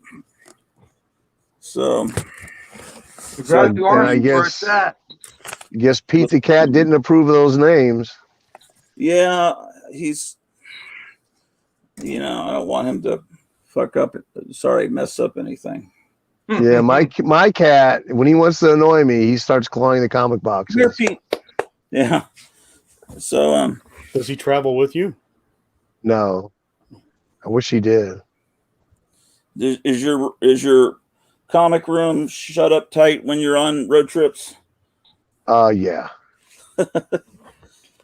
Buster's allowed to stay in there. He won't mess anything up until he wants to annoy me. That's the only time he'll jump up on the box or he'll start clawing the comics. Well, if you got the lid on the box, it's probably pretty safe. Well, some of them don't have lids. Oh. And then I have a lot of people put the tops under the box. I guess that's for extra strength. I at first I didn't like lids, so I didn't get them for the boxes. And now when I get a box, I get the lid because I didn't have Buster before. Oh, he knows. He knows. He even just touches a box, and he knows I'll get up and yell at him. Pete, what do you graphic? Do you put your stuff in boxes with lids? Me? Yeah. No, some, but mostly I'll have little tabs so that I can find what I'm looking for or alphabetized. And I like to just always go through them. And especially lately, like in these streams, somebody makes a reference and I'll turn around and go, yeah, I think I have that. And I'm just trying to find them quicker. And you can't do that with lids all the time. But yeah. Lids are annoying. You have to have the lids when you stack. Right. Yeah, especially when you shuffle things around. So. Mm-hmm. Yeah. I have drawer boxes that pull out, stack them up. They can go 5 high. I always wanted those, but then I couldn't afford another book instead. I'd have to. Yeah, exactly. I'm limited. Sounds like me. Stacked everywhere right now because I don't want to pay for a box. I'd rather have a comic book. You're absolutely right. Absolutely right. Yeah, I've got comic books stacked everywhere right now. So I know that hardcore collectors would be very upset at me, but sometimes my wife will get a package in the mail, and I start looking at that box thinking, hey, that's almost the comic book size box. Mm-hmm. And I use ordinary boxes too. So yeah. How many of you plan your vacations around comic shops? Not really. No. When you're like, we're gonna go here, and I get on the Google, how many comic shops are near there? I mean, I will. If I go somewhere, I will look, but I don't plan it as like, we're not going to go because there's no comic shops there, or I don't want to go because there's no comic shop. If I go there, I'm going to look for recently we went to Memphis, And I did notice later that we passed a really good bookstore, but they're only open on Saturday, and I was going through there on a Monday. So. Oh. You went to Memphis? Yeah. Awesome. That's one of my bucket list cities to visit. Before COVID, I had plans to go to Memphis, but you're talking about COVID Memphis happened. Comics? Are they still in operation? I don't know about that. The one I was telling you about was in the Arkansas side of Memphis. There's this other little Memphis there. But West Memphis. Yeah, Memphis, Tennessee had some wild, crazy characters. I'm wearing my Marvel Tales shirt, and I just look like a tourist. And I had all kinds of wild people come up to me and ask me for money. Some of them couldn't walk too straight, and it was quite a thing. I just want to go. I want to go to the Stax Museum and go to Sun Records and all that kind of good stuff. I went to Sun. Everybody had a mask on, but it was pretty neat. Yeah. They got a little guitar over there, and the guy that's talking about it, he says Johnny Cash put a dollar bill in the strings, and that's why he did the Big River, or maybe I'm saying that wrong. One of his hit songs had a muffled sound to it, and he'll play all kinds of stuff. But it's a very small place. But yeah. I'm planning to go there hopefully the next few months. That's my plan. If you go to BB King, take some earplugs. It's good music, but boy, do they! I feel like an old man. They blasted me out of there.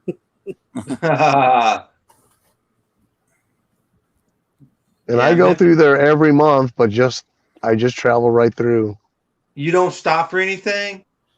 I'm on a delivery, yeah. Do you go I'm on my way to Texas. 55 highway? Yeah. Now they've got that bridge closed because there's the horrible crack there. A crack in it. Some guy's supposed to inspect that. For years, yeah. He's been saying it's okay. It checks just fine, and then they noticed it. And it's been there for a couple of years. And it's going to take them a year to get that thing fixed. So I stopped going that way 2 months ago because every time I go down to Dallas, it is just a nightmare to get off an off ramp onto the next highway. So I decided to go through Louisiana and take the back roads from now on. Yeah, after watching Grow 2, I want to plan a trip to Duncanville. Oh yeah, exactly. Well, the town of Duncanville is nothing amazing, but that store is amazing. Yeah. Go to Grotuville, then go to Duncanville. But what are the best stores just around the country for really older comics where it's reasonable, unlike, Mile High? Well, there's a place. Don't go to Midtown. Man, they're expensive. Where's Midtown. The one in Manhattan. Either one. When I was in New York, I ordered them online and went and picked them up because when I went in the store, the prices were just unbelievable. There's a store that I was my first comic store, called Barbarian Books. It's in Wheaton, Maryland. Now, I was going there back in 1977. They were already there for 20. He was already there for 12 years then. And they're still going to this day. There's tons and tons of comic books. But the problem is they've got so much, things are stacked everywhere. And you got to dig and dig and dig and dig and dig. There's stuff in cases, Golden Age books in cases. The guy who owned it, named Carl Bridgers, is a Disney, like an authority on Disney. Smithsonian would use him and his stuff. He's since passed away. That he'd be authority on Disney, and he's passed away since. Sold the store, but it's still operating to this day. And when I do my video of my childhood haunts, you'll see Barbarian. You'll see the original location. It moved across the street, and now it's in this location now, which is a little bit further down in the same strip mall. But they've got, I mean, Golden Age books, Silver Age books, tons of stuff. It's just so much that you need a whole day just to sift through it. And you ask them if they have certain things, they may know, or you may have to look for it. It's one of those books, but it's called Barbarian Books, and it's in Wheaton, Maryland. How do they price? How do they price the books? They're pretty good pricing. I mean, I've seen very, again, the keys that everyone's after now, they're pricing accordingly. But the Golden Age books are relatively inexpensive compared to the regular market value. Right. Because they've got so much, they can't keep the prices up. You know what I'm saying? And the sticker price is the sticker price, you know? So, but I'd like to hear that. I mean, I'll take people there. They come to visit, and we have time. I'll take them to that store if they're into older books. But, you know, most of the time I have a guest. We usually hit Baltimore Comic-Con Are you in Maryland? Yes.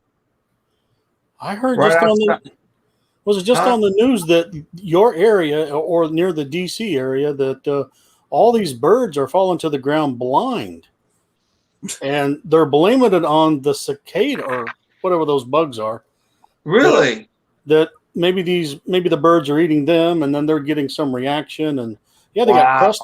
They got crust on their eyes, and they go. It's in the DC area, and it's even in parts of Maryland. Wow. Yeah, I'm in Western Maryland, close to the Okay. PA border.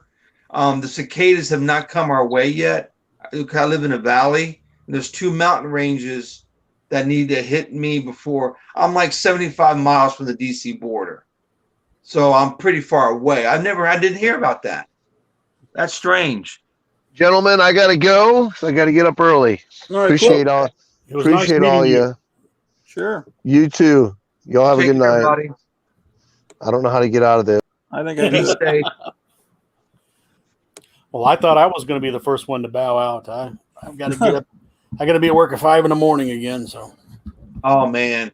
and I got to be, really sharp for that great Charlton 66 show next. Oh, hey, we got that tomorrow, man. I can't wait. And by the I got- way, I've reviewed that whole episode we were on, and Kratu's right. I mispronounced Charlton.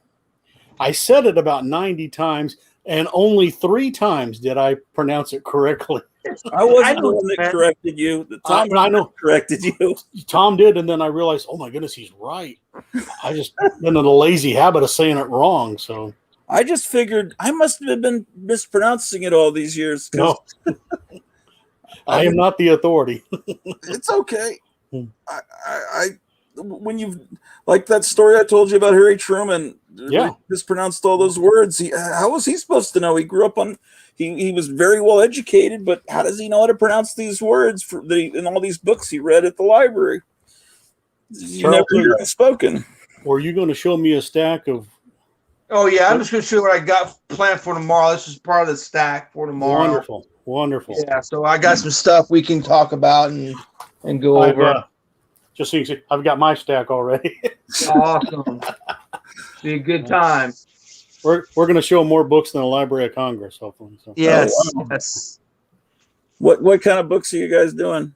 Golden and Atomic. Yeah. Around that area. Ah, cool. Yep. Yeah. Got some Western superhero. Got some other stuff coming in. It'll be fun. Fantastic. Zombo was asking about whether, I don't know, I guess he was talking about one of the stories we were talking about. Did they ever price them at the counter? Because I hate that. Yeah, that's. I No. do too. No, I've never seen them do it at Barbarian. They got the sticker price, and that's what you pay when you get up there. The price is on the book. But it's just so arduous going through all that stuff. Hey, Gratu, you remember when I sent you that package, there was this little bitty book about scary animals or prehistoric animals. Yeah. The guy that produced that, he ran this bookstore. No, I don't know whatever happened to him. And he didn't price anything. You had to walk up with your stack. And then, but he would make sure he had last year's price guide. He would not use the current one.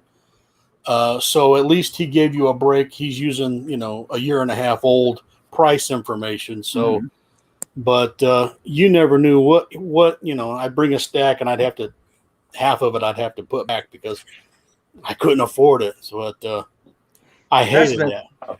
Yeah. The worst horror story I can give you about that is a store in north of Dallas. It was called Remember When, and in the '60s, there were the Buddy Saunders that formed Lone Star was a teenager, and then the guy that started the store Remember When was his friend, and Buddy Saunders lived in Arlington, which is in between Dallas and Fort Worth. And this guy lived in Dallas. I'm trying to remember what his name is. It'll come to me later.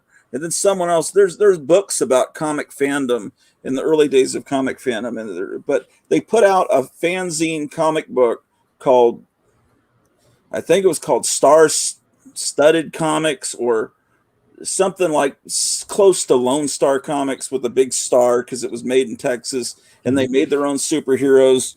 And Buddy Saunders actually got published in like Erie. Some of his writing was for the story, but he did these. They did these homemade comics, and they, because there was no internet, so everything was, all the communication was through fanzines and homemade comics. But anyway, his friend that formed this store, Remember When, had some really debilitating disease that caused him to be in a wheelchair.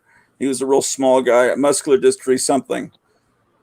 So he passed away before I ever went to the store, but his widow ran the store, and it was a nostalgia store. So it was not just a comic book store.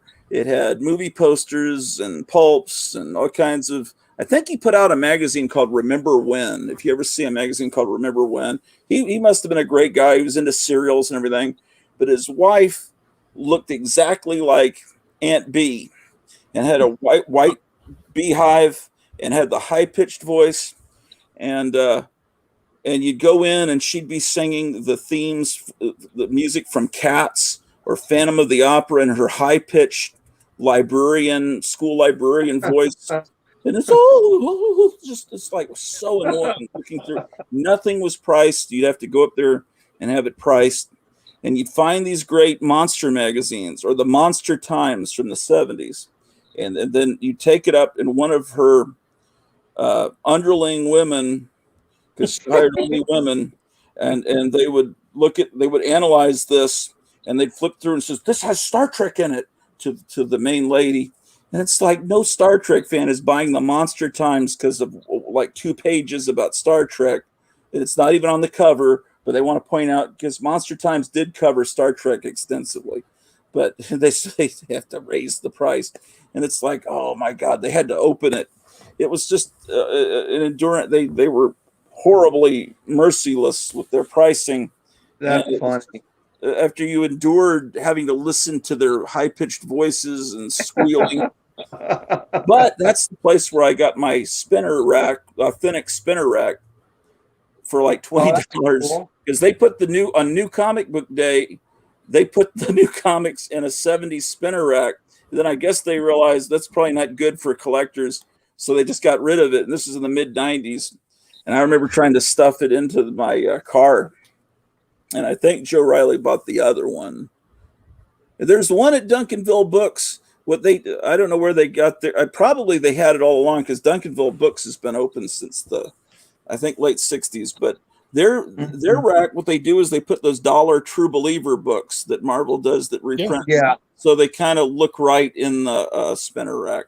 And if they get damaged, it doesn't matter because they're like so cheap. Yeah. Well, it does matter, but Yeah. Well, I just had to jump in here because your conversation was great, and I wanted to meet Night Tiger, and I'll catch the rest of this maybe while I'm at work. So, but I gotta bail out of here. All right, y'all. See you tomorrow, man. Take care. Let's see. Zombo says there's a shop in St. Joseph, Missouri called Cosmic Collectibles. Every book is $1. I guess he might not do that anymore. but when I went, it was awesome. I wish that Graphic Man had seen that, because I think he's in Missouri, but I don't know if he's near St. Joseph. I think my wife saw a house that was in St. Joseph that was really nice. Let's see. And then, great show. Everybody have a great night. Oh, Captain Strangelove, my wife has prepared my beauty bath, and then I need my beauty rest. Well, Captain Strangelove had asked about Pete the Cat, whether he's named after some cartoon. I guess I know there's a series of children's books called Pete the Cat, but the deal with Pete the Cat is it was a freezing day, and I opened the door, and this little kitten just walks in from the cold, and it's like, okay. So I took him to the vet to make sure he was okay, and as far as being exposed to the other pets I had, and then one of my students, one of the best students I've ever had, I asked the students to come up with a name for the cat, and she came up with Pete. So it actually came from this wonderful student. I mean, she was just a great person. I think she's in her 20s now and has children, but yeah, she was wonderful. Oh, that's awesome. She if like you were out one day, the next day it didn't sound like Eddie Haskell, the phony. She'd say, "I really missed you yesterday," and she would say it in a really sincere way, and you knew that she meant it. And it wasn't like kissing your ass. It's like, wow, that really makes me feel good to be a human being. Exactly. Like you're doing it by somebody. Yeah.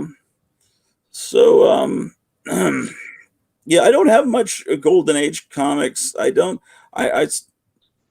collected for a certain time period. Then I got distracted by all these other directions. Yeah. And then I would come back in and get things, but I don't know. I'm kind of embarrassed because everyone else has got all these Golden Age comics, but now I'm realizing from the other day, Captain Emergency Alert. Oh, this is the same guy as yesterday. They're looking for some guy who's 43 years old, white male, 6 feet 2 inches, 200 pounds.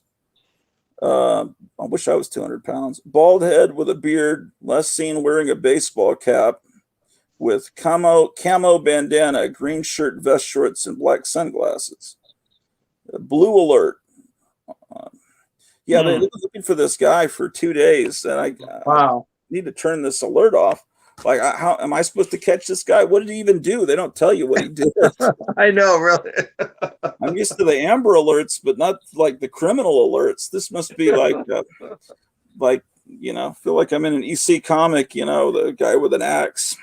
Yeah, if you read the description, he's standing right behind you, Yeah. Wow. But with Golden Age books, it's hard with this day and age.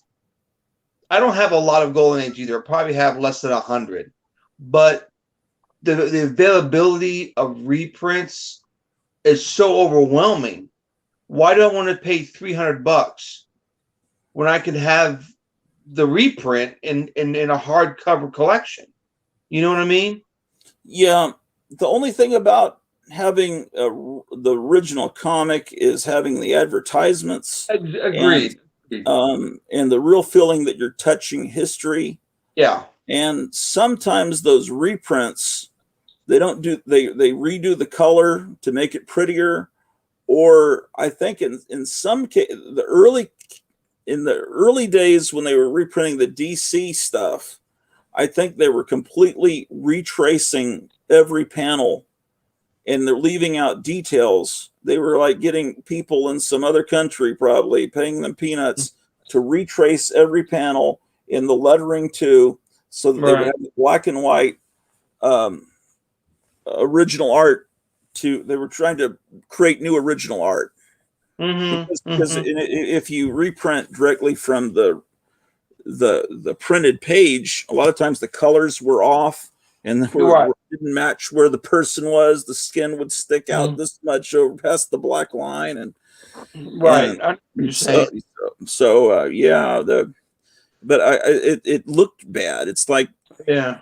There are these cartoons.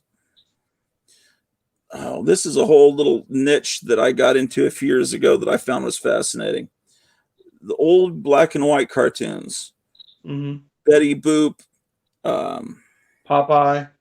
Yeah. Mutt and Jeff. Mm-hmm. Porky Pig. Things that were, I guess, some of them were in public domain. There was a company in the 60s because color TV came in and there was no longer any demand for those black and white cartoons. And they traced all the cartoons frame by frame and made them into color. They didn't colorize the way that Ted Turner did it. They were actually redrawn and not that well. So they don't look right. And then they'll put music that was modern to the 60s with them. Wow. Like kind of this groovy 60s music. And, right.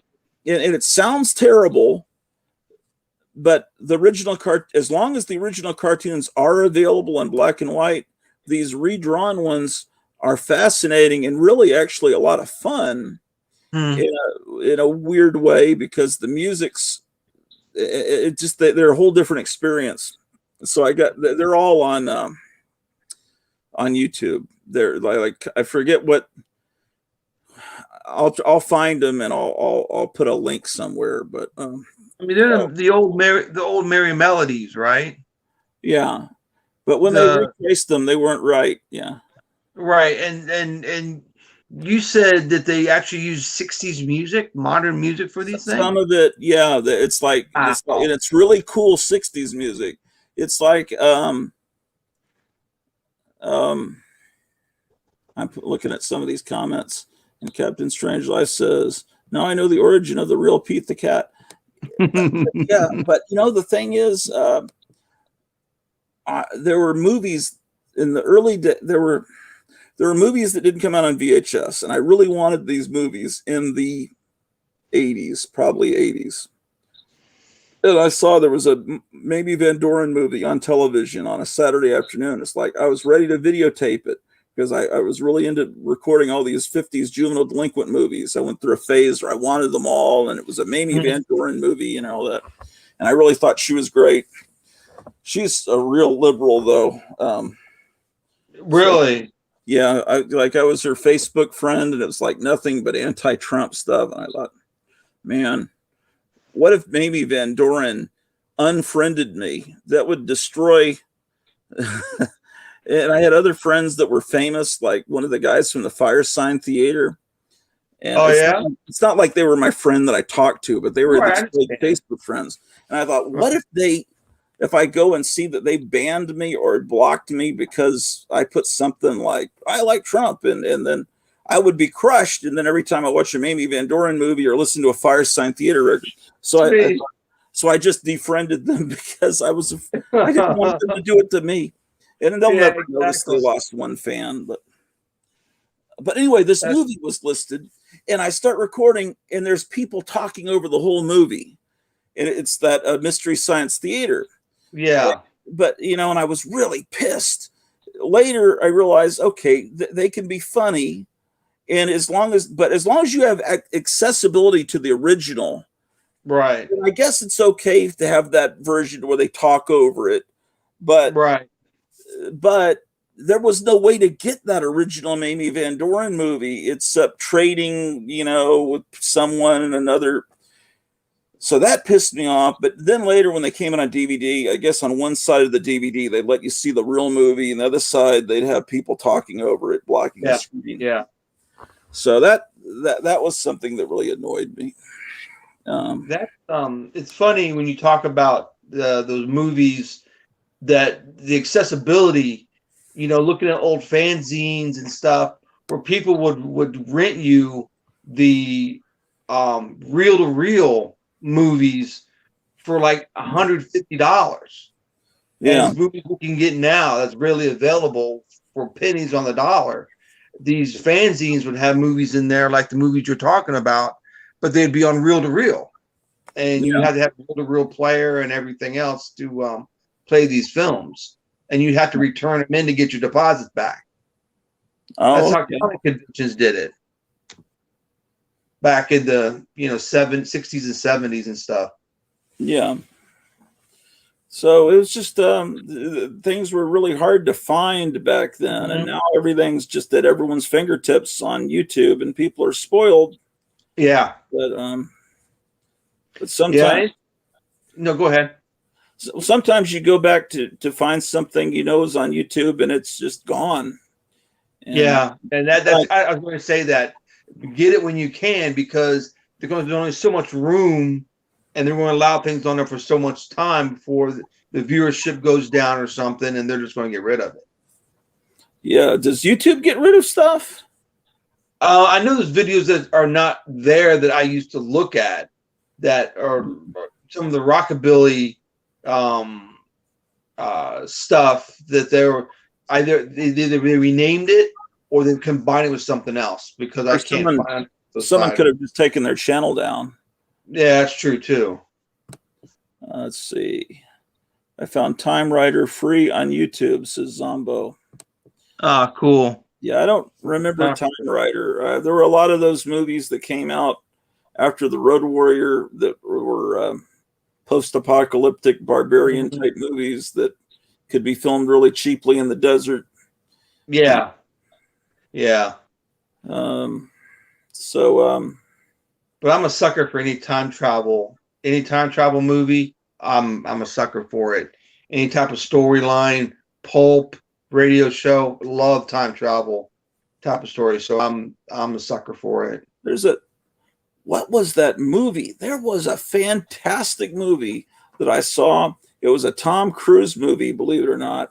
And it was, oh man, I'd have to look up. It was Repeat and Play Again or something like that. Yeah, it's something like it had a different name in theaters, and it understood then they changed the name on when it came out on DVD. And I saw it, and I couldn't believe how good it was. Yeah. Yes, I agree. And no one remembers that movie. Yeah. There's some trailer I saw a few days ago for a movie coming out where at some point in the future, man's at war with, I don't know, aliens or something. So they go back in time, and they one person from every family has to be drafted to go into the future to fight these aliens, which doesn't even make sense. How does that would completely change the whole weird. Yeah, it doesn't seem like that would work, with the time travel rules that are supposed to apply to every story movie you've ever read or seen. But yeah, so I don't know what that's called, but I saw a trailer the other day. Yeah, there's another great sci-fi time travel movie came out in the 80s is Final Countdown. Yeah, that was really good. Yeah, that was a great time travel movie. And that, again, back to the rules of time travel. They could not interfere with what's getting ready to happen in Pearl Harbor. So they just faded away, Couldn't change it. Can you imagine an aircraft carrier in World War II? A modern day aircraft, it'd win the war in like a day. Yeah.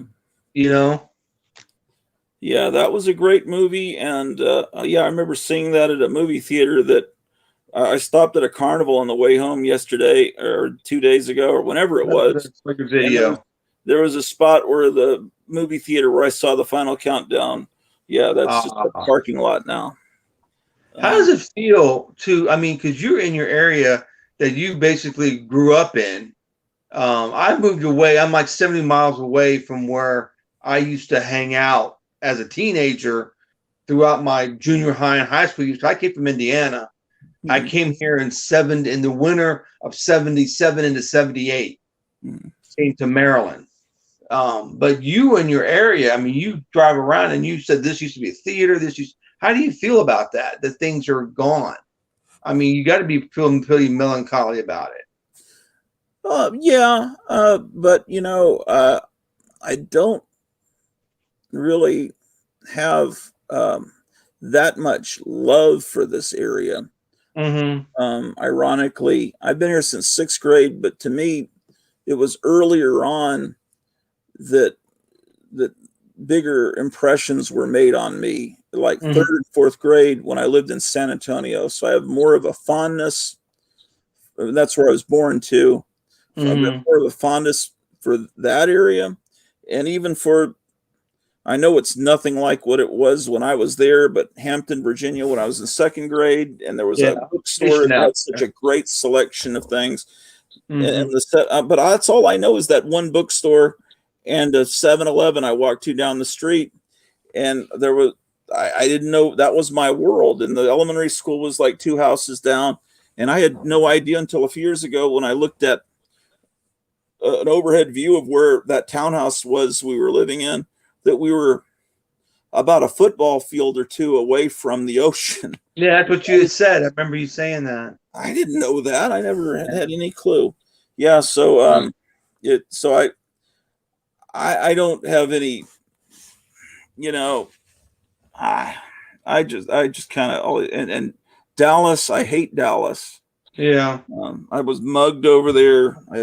Really? Yeah, really bad. And then and this town is really getting to be shitty. And Fort Worth is pretty nice, but yeah. But you drive around and you talk about these places, and I was like, wow, because I remember places as a kid where I first saw Star Wars, and I know where I was when I first saw, Empire and Return and Temple of Doom and Raiders of the Lost Ark and all those movies.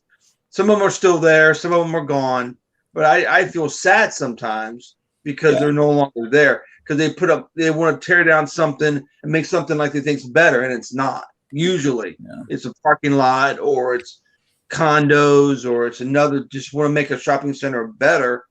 It was fine the way that it was. It's still commercial property. It's still putting stores in there, but you have to knock it down to make up something that looks better, Yeah. Bowling alleys are gone. Pool halls are gone, Yeah.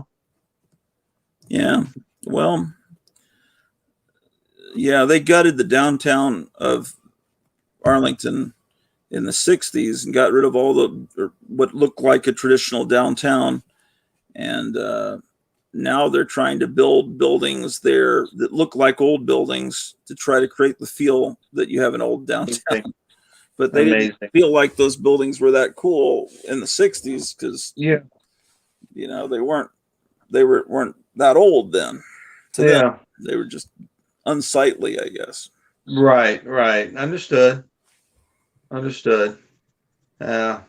It's funny on how, like you said, they'll tear down something to make it look old. Like they'll take the old architecture, which you can never replicate, to build up more stuff. I don't understand that either.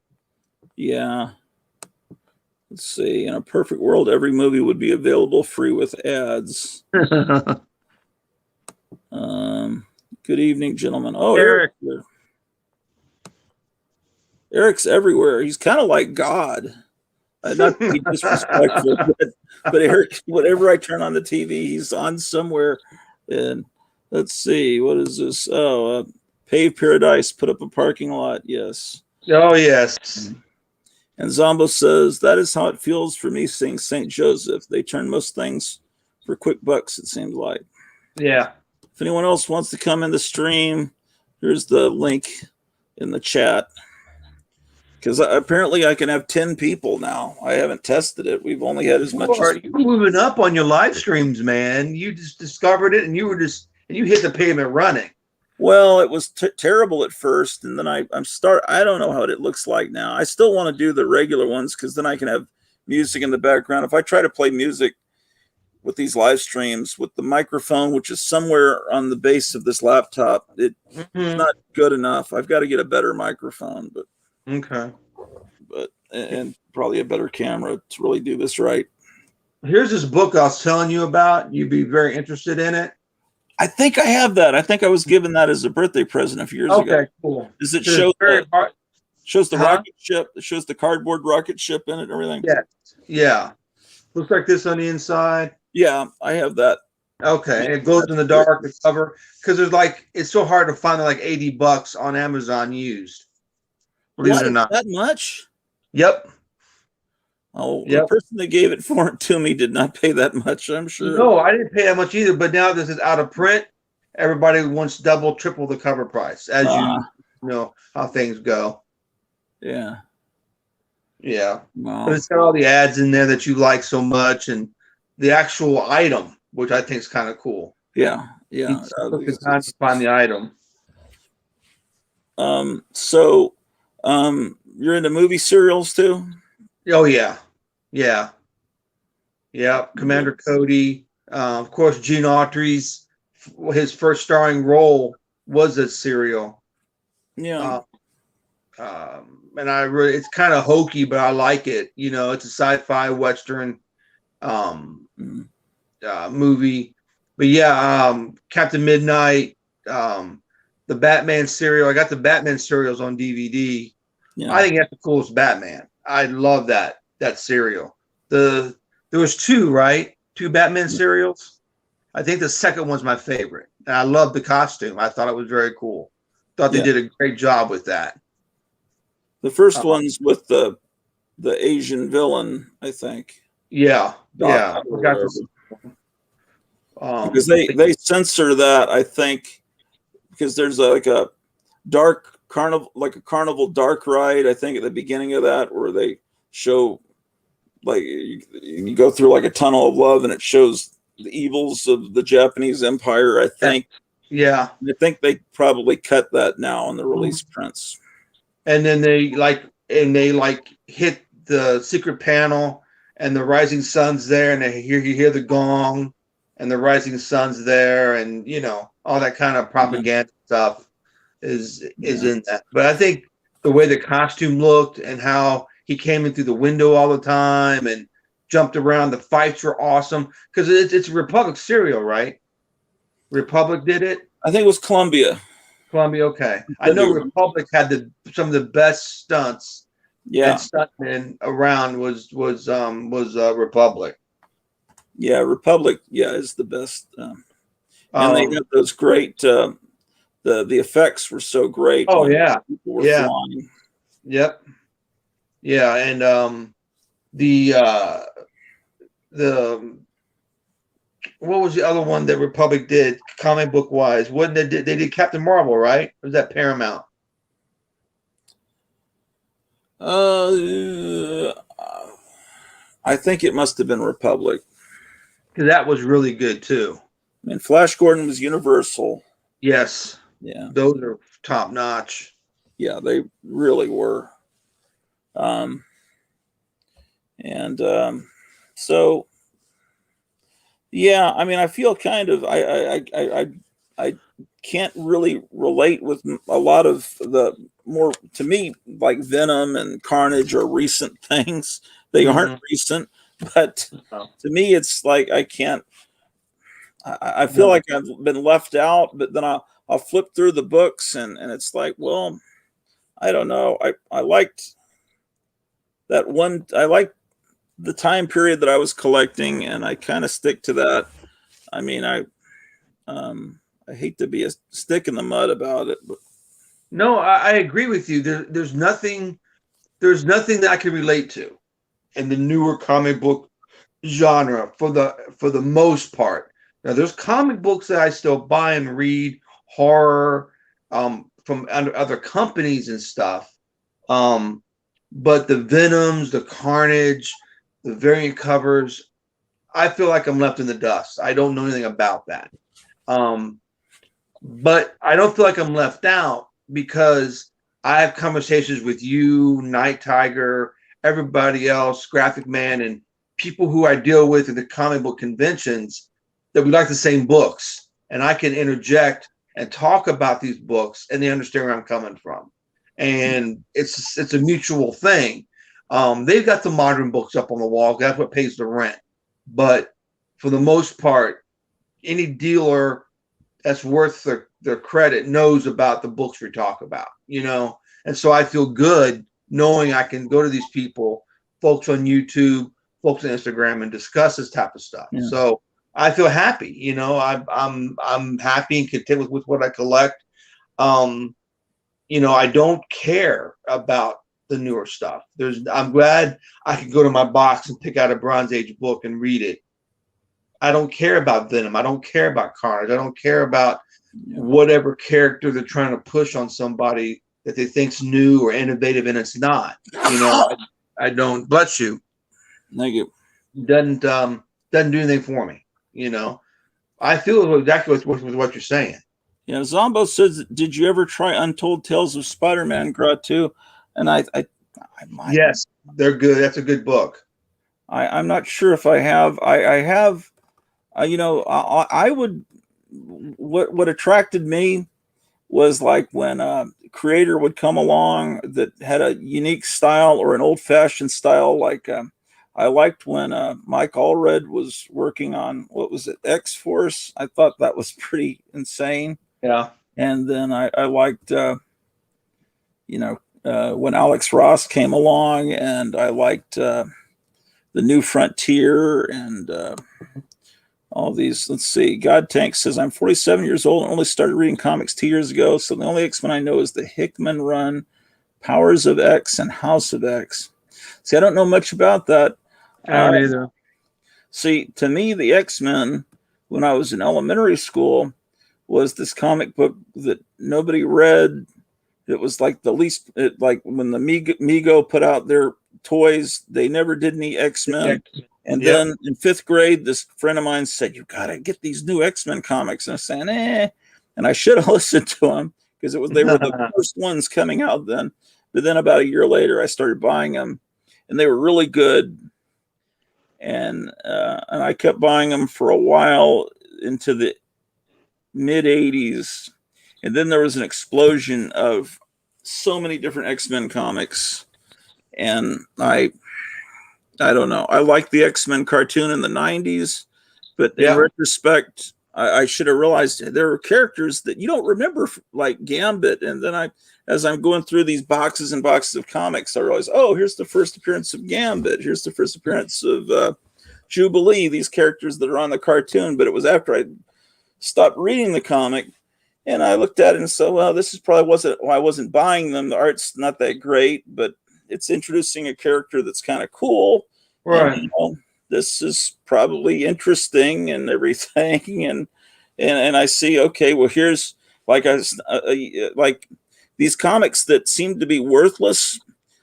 You go through the run and you realize, oh, there's a lot of characters that are popping up in the TV shows and movies that are like scattered. Their first appearances are scattered throughout this run that used to be like worthless, like the New Mutants and West Coast Avengers. It's like, oh yeah, the other, like last Wednesday, it was when Loki was on the first episode, and I realized, oh, I was looking at a comic. This is the first appearance of these time keepers or whatever that are in this this new first episode, and then I guess Kang is supposed to be one of them, and wow. So that's why that issue of Avengers is so important to these key collectors.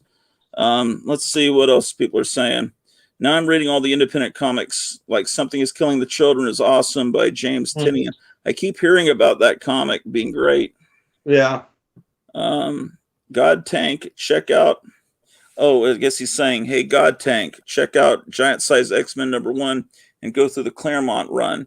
Anything up to issue 200 or so is outstanding. That's about the ones that I was buying, yeah. And then he says, yes, Eric, I have a facsimile edition of Giant Size #1.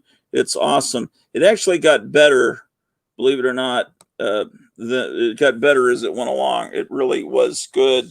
And John Byrne is great as long as he's just drawing.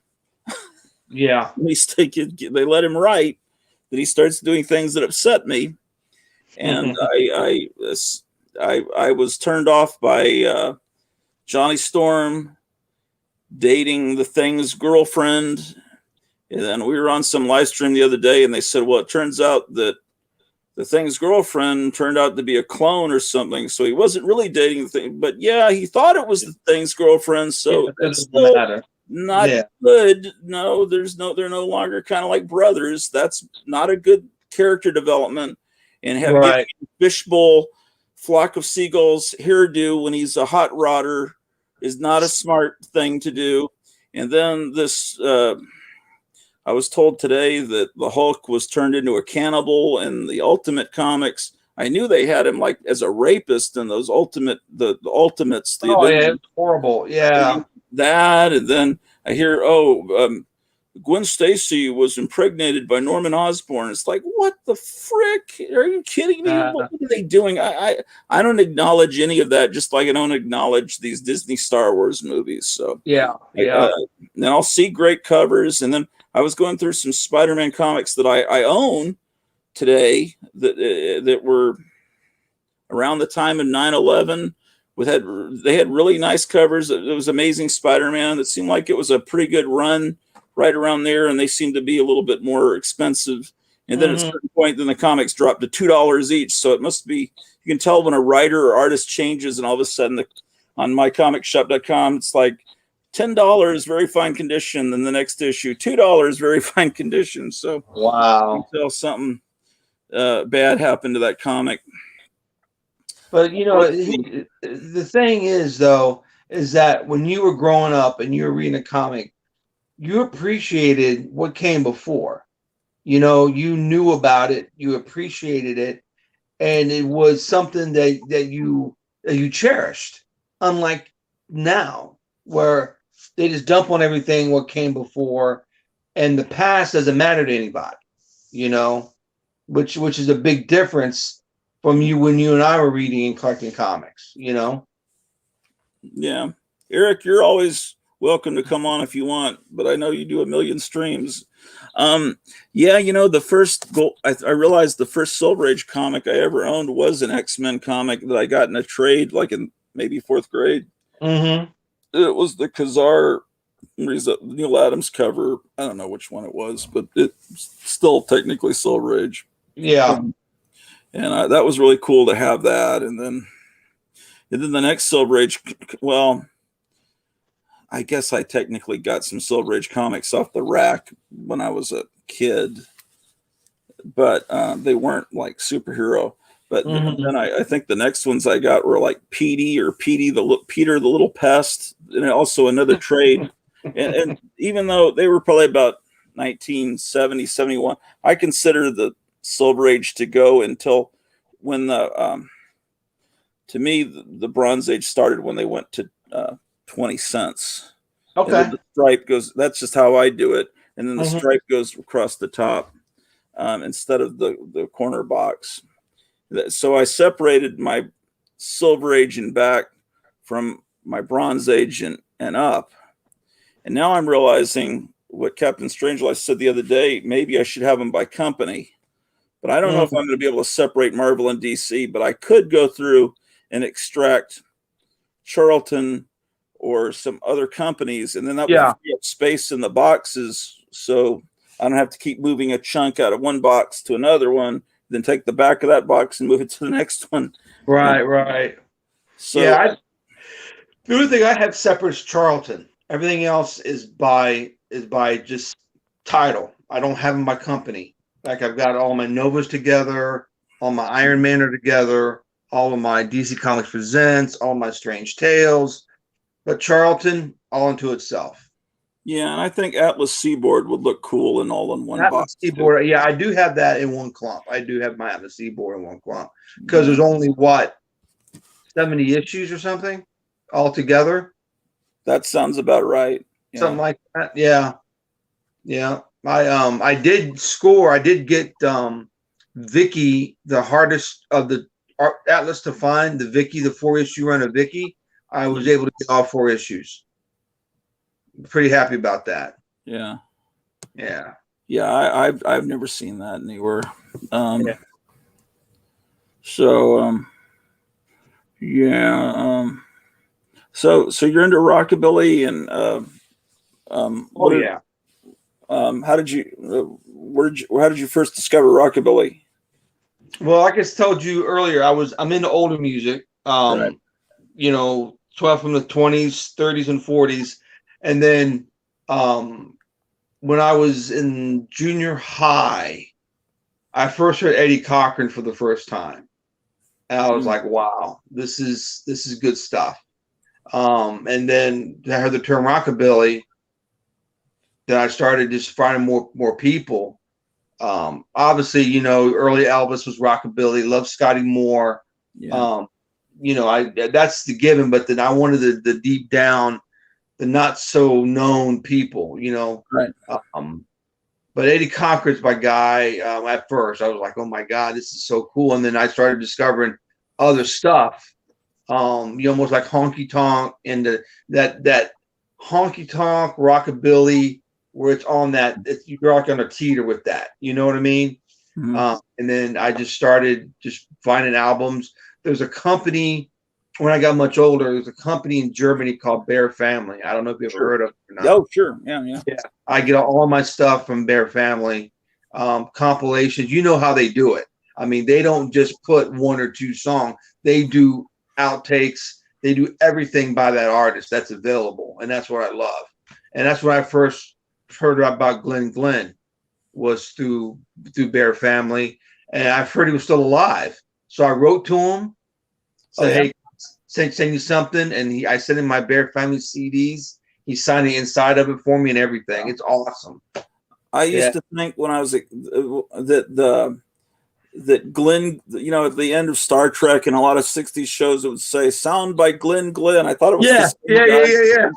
It's not the same guy, but Not the same guy. Well, I guess I started discovering that music through my brother buying the soundtrack to American Graffiti. Okay. And then, you know, then I just, you know, and you hear Johnny Burnett singing "You're 16," and then I later got the Johnny Burnett trio, like a best of, and I couldn't believe that.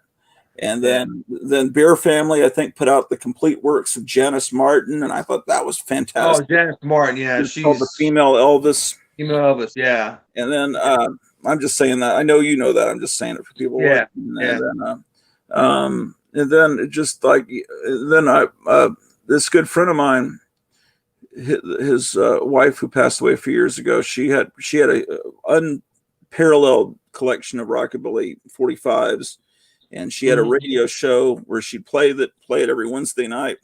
Oh, that's cool. Rockabilly Review, and she would dress in 50s clothes, and nice. You know, really, when I was like a senior in high school, all of a sudden the music I listened to became popular because the Stray Cats came along, and then all these other bands, the Polecats, and then all of a sudden it was like a cool thing for the girls on the yearbook staff that working with me. You know, they were into rockabilly, and I was. It's like suddenly I'm into something cool. Right. To be cool for a few short months. There was a Boris Karloff radio show, which was kind of like an EC story. And I wish I could remember what show it was, but it was one of those things where this killer's on the loose, and he puts on a Santa Claus disguise, and he breaks into this house, and there's a little kid there that thinks he's Santa Claus, but he's actually this escaped horrible murderer.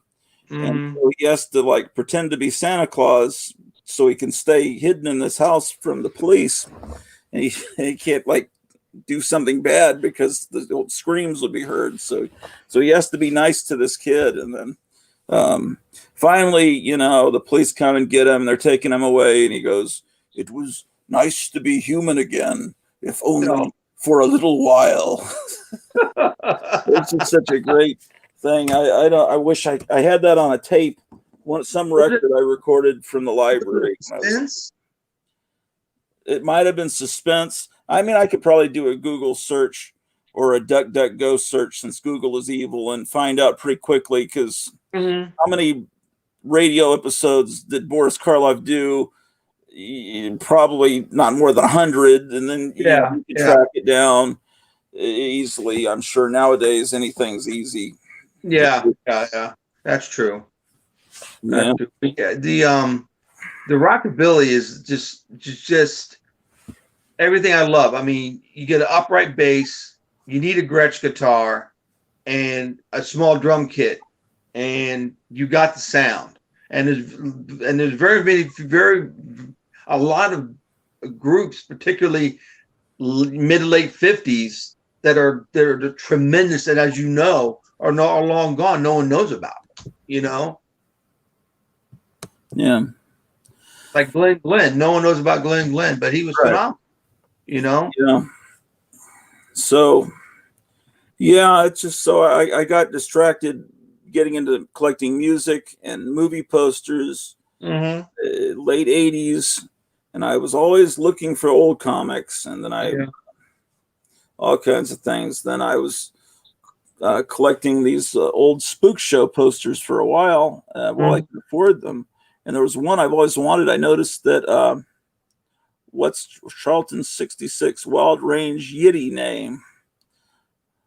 Al Baroni is a friend of my wife's. He's actually a famous musician, but he uses a different name as a famous musician. But, yeah, he's pretty well known. Yeah, he's asking what your cowboy name is. Do you have like if you were to have a cowboy name, like the Lemonade Kid or something? The Lemonade Kid would be cool. He turned into Ghost Rider, didn't he? Did he? I think Lemonade Kid became the Ghost Rider. I was looking at a comic the other day with the Lemonade Kid, and I was kind of laughing that's not a very threatening name for a gunslinger. I think it very well could have been. It was because it was a horror themed cover. There was a spider and a web. I think that's a story. That he became the Ghost Rider. I think. Cool. Yeah. So there's just I lost my train of thought, but you're talking about you took your break, you collecting. Captain Strangelove had the Reptilicus poster that you want. What Captain Strangelove was showing was actually one of the Spook Show posters that I thought I'd never be able to afford, but someone's made a very realistic reproduction of it. He had it framed. That's cool. Last show, and it's like Dr. Dracula's Living Nightmares or something, and it's like $15 on eBay, so I'm gonna have to get that, and because it looks so good, and so that's I could never afford an original. I used to try to buy originals, but they're the market's been. That's another thing that's crazy. Particularly the Universal monsters, as you know, they're just so. I mean, you're talking about 6 digits for some Universal monster poster. I saw Sotheby's had a Creature from the Black Lagoon standee that they had out in the front of the theater that actually survived, and it went for like $250-something thousand. I've got a photograph on the wall of one of those. It's real. It's taller than a person. It's like, that's very neat, and it went for a lot of money. And this was like 20 years ago, so God knows what it is now. But there's certain things you just got to curb your collection on, and you just realize you can get one sample. Like I got my one Gene Autry poster. It's just I gotta be happy with that because I don't have room for it because they're like 2-sheet, 3-sheet, 4-sheet size posters that you just run out of room on. As you know, I'm sure you run out of real estate as far as your collection goes. Yeah. How did you discover Gene Autry? I just, as a kid, growing up, hearing my grandfather talk about the cowboy westerns and just watching him on TV, and I like Western music, and just realize how Gene Autry's been, just what he stands for, how long he's been around. There's just something about him that I like his movies and the way he did things. As I got older, I studied him more, the businessman aspect of it, the movie star aspect of it, the performer aspect of it. I mean, even the Christmas music. The Christmas albums were great.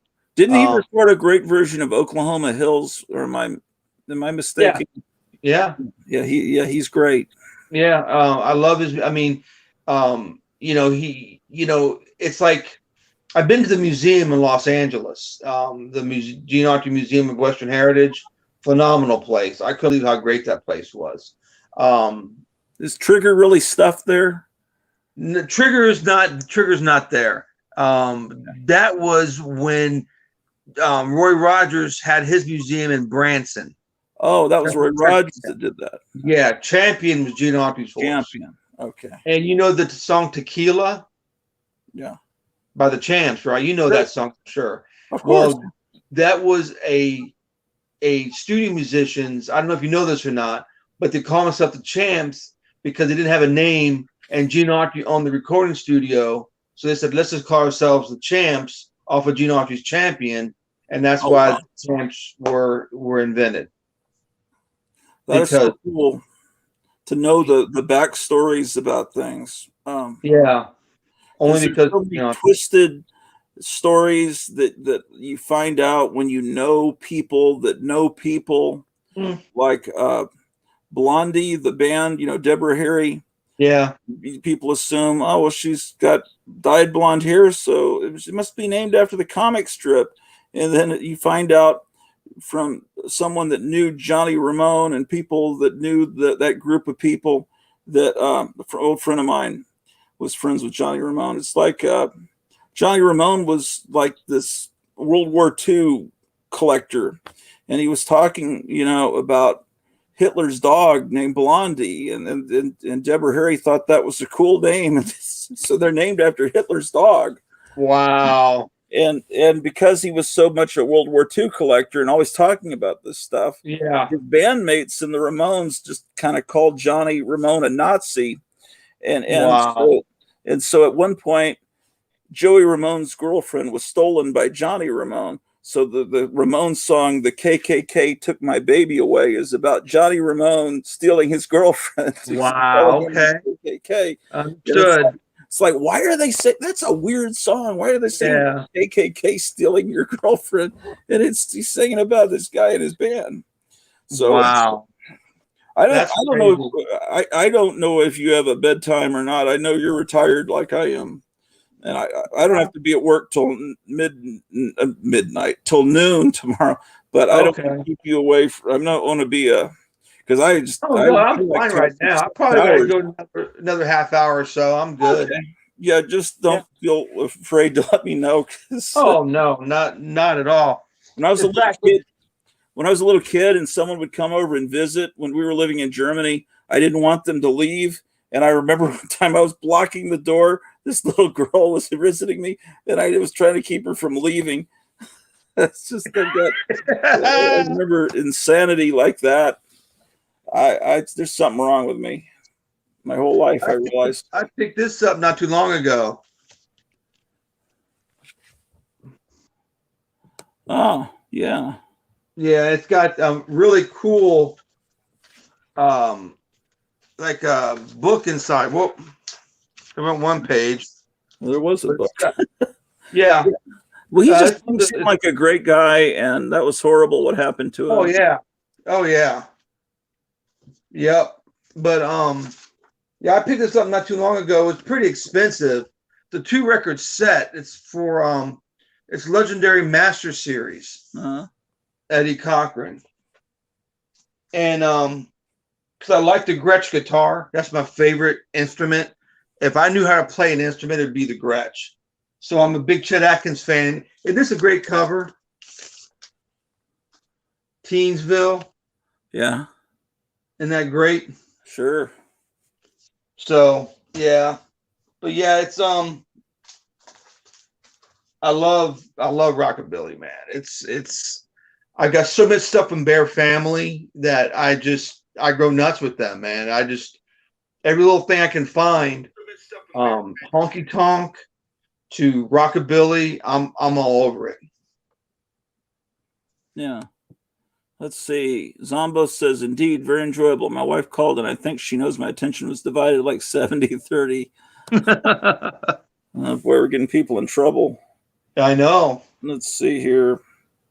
We've had 17 likes, 11 watching now. There was yesterday when it was weird. There was at one point we had 58 likes, and then it dropped to 11 likes.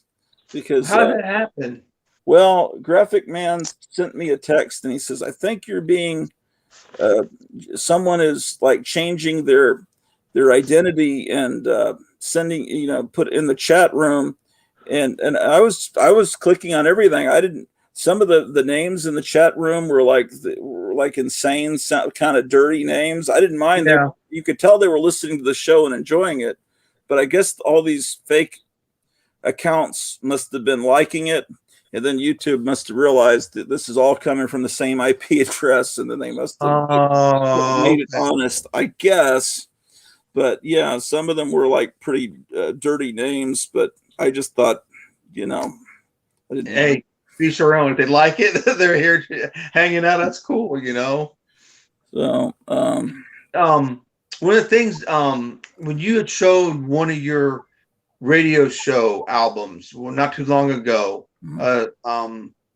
Quiet Please, the thing on the Forble board. Do you remember listening to that story? I listened to it, but my memories. It's a phenomenal story. The reason I mentioned it because I remember you showed it, and that story sticks in my mind. I heard it when I was a kid, when I first heard it as a kid, and to this day, it still creeps me out. That story is creepy as all get out. I don't know if you remember it or not, but I wanted to mention it to you, so you should listen to it when you get the chance, because it's creepy. I think Quiet Please was the show that Bill Cosby did a whole routine about, some show he heard as a kid that Really? scared him, like some monster that ate the whole town, or like gradually some kind of blob creature. He did a whole comedy routine about it. But wow, such a shame what happened with him, because he was such an institution, and then all of a sudden, yeah, the rugs pulled out from everything. Fat Albert, the electric company, he saw I Spy. It's like, man, and you wonder how far that goes back.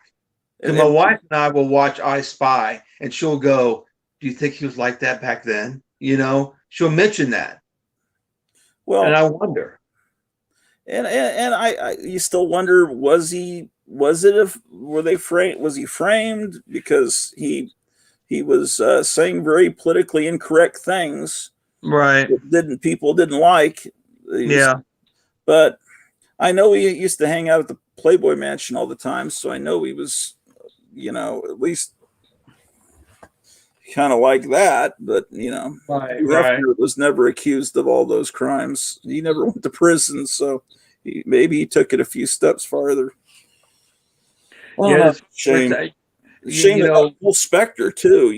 It's like, phenomenal producer. It's like engineer, writer. I mean, that's just crazy. Sometimes his better appearances, man. Sometimes it's better if they just somehow go out at age 30 before the crimes and the bad music that comes once they're. Sometimes some people, it seems like they have a certain amount of creativity, and then once it's gone, then they start cranking out this pablum for years that dilutes what they did originally. Yeah, you're right. You're right. Or it's like, how is the Steven Spielberg of the 70s the Steven Spielberg of today? And Francis Ford Coppola was this brilliant guy, and now he puts out a movie and it's like, all these people that were once amazing are just like nothing now. It's like lightning in a bottle, and you can only strike it and have it so much, only so little. You really can't do it again, and you get a name for yourself. I mean, a lot of actors and actresses are like that though too. I mean, it's just they're one trick ponies, but everyone loves them for whatever reason. Yeah. But I'm getting sick of Hollywood and just in general, and all these just disgusting, the recording industry, Hollywood, comic books of today. Yeah. I mean, I kind of like the Marvel movies, but now I'm starting to realize what people are saying, that all this is that's in the comics is starting to creep into the movies. Yeah. And, what else? It's not separate. There's just nothing like you think, well, what is I know there's some good stuff happening today, but I can't remember what it is offhand. The problem is you have to look for it, and it's not really available. Like a lot of things that we like, you have to go out and find it, because there's people doing good music, There's people still doing good stuff movie wise. And again, sometimes it's just not popular, and it's just it's underground. Yeah, and I used to know people that would steer me towards the underground bands that hardly anyone knew who they were, and then, but now I don't really have a lot of people to really steer me towards them. Back in the late 80s, early 90s, I really liked this Japanese band called the 5678s. And then Tarantino later discovered them. He bought a record by them and put them in Kill Bill, and they performed in that bar or club. Okay. They're singing the Rocketeens song Woohoo. So, it's basically a rockabilly song sung by these really talented Japanese girls that, sing it with an accent.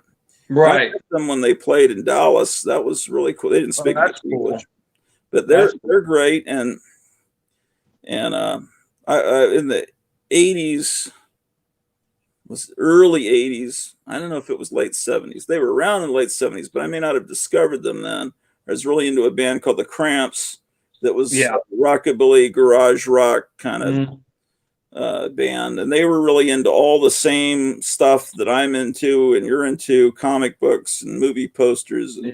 And they lived that whole life of, but their music wasn't as good later on, but it was just insane. And the most insane rockabilly song I ever heard was making fun of rockabilly, and that's Stan Freberg's version of Heartbreak Hotel. I don't think I've heard Stan Freberg's. I can only imagine. Oh, it's just unbelievable. His pants are tearing, and this echo won't stop. That's funny. But it sounds very close to the original. It's like the band recreated it very closely to the original orchestration, of the original record. So it's really funny. Let's see. Meyer Greenblatt saying it's hard to find non-Luciferian content. That's true. That really is what's happening. There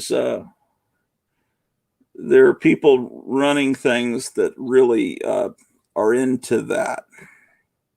And because they think that in their point of view, God's the bad guy and Lucifer was the good guy that brought light to mankind, the same as Prometheus. And so they have this and they're infested in the entertainment industry and very high positions politically. They're everywhere, and they're not nice people. And so whenever something happens, like our electricity going out for no particular reason, just because they decide to shut down this block but not that block in the middle of the winter, I'm always wondering, okay, is this a naturally occurring event or is it, Wow. I don't know. There's all kinds of weird conspiracy theories.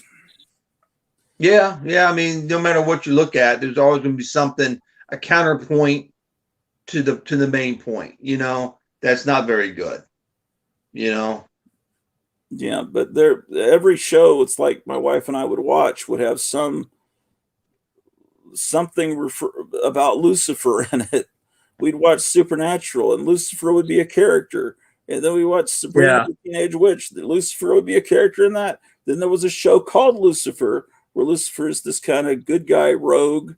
And then it's like, I don't know. I think at one point about a year ago, there were 6 or 7 TV shows on major networks where Lucifer was a character. It's like, is this a coincidence, or do people kind of like him? Whether people believe in Lucifer or not, there are people that do, that are in power and are controlling what you consume. Yeah. I don't watch a lot of TV and stuff because there's nothing to scratch my fancy. So I'm missing what you're talking about, because I'm not seeing it on the TV. But I know what you're talking about, the conspiracy with that. Yeah. And power. I mean, there's people out there getting branded and stuff, markings on them, because of certain individuals. You know, Yeah. have markings on them. Yeah. Which is bizarre. The president's son has bizarre tattoos on his back, which are visible because he takes pictures of himself without clothes on very often. And they're weird, long finger shapes. They're these islands called the finger, not islands, they're lakes called the Finger Lakes, and they're up there near Niagara Falls. And he has these weird, horrible, striped blobs this big on his back. And they say that really bad things happen in that area, like we probably can't talk about, kind of like the Bermuda Triangle. A lot of people like apparently go missing in that area, and it's like, why does he have that tattooed on his back? But how many lawyers tattoo lakes? I mean, yeah, it's like, yeah, he's a duck anyway. So did Biden meet with Putin yet? What's that? Well, Biden is supposed to meet with Putin. Yeah, I don't know if that happened today or not. I think it's going to. Well, it's going to be today. I think. Yeah, it's past. Yeah, I think it's supposed to be today. Oh, okay. That should be interesting. Yeah, because Russia, they keep talking about how horrible they are. I think Russia is kind of more. It might have been that way at one time, but I think Russia's more now like we were in the 50s. Yeah. That's a good analogy. I think that, we were told they closed up all the churches. They actually, they have religion there. In fact, Putin put this punk rock girl band in prison for dancing around naked or something in some church. So this band called Pussy Riot, and it's like everyone's saying, that's unbelievable that he would do that. Well, that would have happened to you in the 50s here. Yeah. They threw Jim Morrison in the pokey for saying the F word in Florida on stage. Now that's nothing. That's nothing. Yeah. That's to me. I don't get people. I don't have talent, but let me jump in front of a microphone, profanity, promiscuous. I'm a whore. I'm this, I'm that. Let me say that on a microphone and you're famous, but you have no talent whatsoever. I don't understand that. I don't get it. Well, it's people are being chosen to be stars, and it's, I think, to bring us down and the morality down and all that. But I don't get it. Yeah, it's weird, but that's why I'm in my little world of we all kind of are. We're all trying to escape right now because if people don't realize how bad things are right now, they're not like paying any attention. No.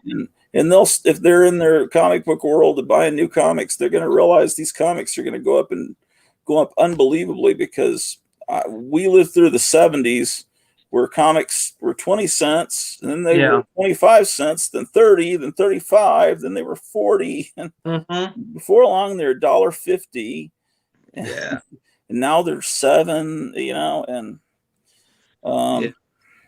it's I think the average price is $3.99 or $4.99 now, I think, for a cover price to a comic. Are they? Because I don't even look. I just keep hearing people talk about the DC ones. So I figure they're all $7, but yeah. The last one of the books I like called Firepower, and it's a $3.99 cover price. This is from Image. It's a martial arts storyline. Pretty good. What did you think of the 70s Kung Fu books? Oh, loved them. I liked the magazines. Deadly Hands of Kung Fu, the magazines. They had the articles and stuff in them. Loved it. And that's where I first discovered Jack of Hearts. And he's one of my favorite characters. Was in Deadly Hands of Kung Fu. He started in the Kung Fu magazines? Yeah, sure did. Number 22, I think. At the time, I wasn't really picking up the Kung Fu magazines. I would have liked the movies if I had seen them at the time, but they were all R-rated. And there was, of course, Kung Fu on television, but I guess I didn't really understand, but now I think they're cool. And I didn't really get into Westerns when I was a little kid either. I didn't either. I like Gene Autry movies, but I didn't buy Western comics per se until I got much older. I take that back. I mean, I got into the weird ones like Jonah Hex and Scalper. Yeah, right. Others. Yeah. I mean, because when you're a kid, just face it, your comic book dollar it had to go to the books that you really want. You didn't have the money to buy extra titles. So things that weren't superhero, I wasn't going to buy, you know? Yeah. Well, I was into the monster stuff before I was into the superhero stuff. I really was. And then, you know, that comic I was telling you about that was one of the first the Silver Age comics I actually owned that had a corner box.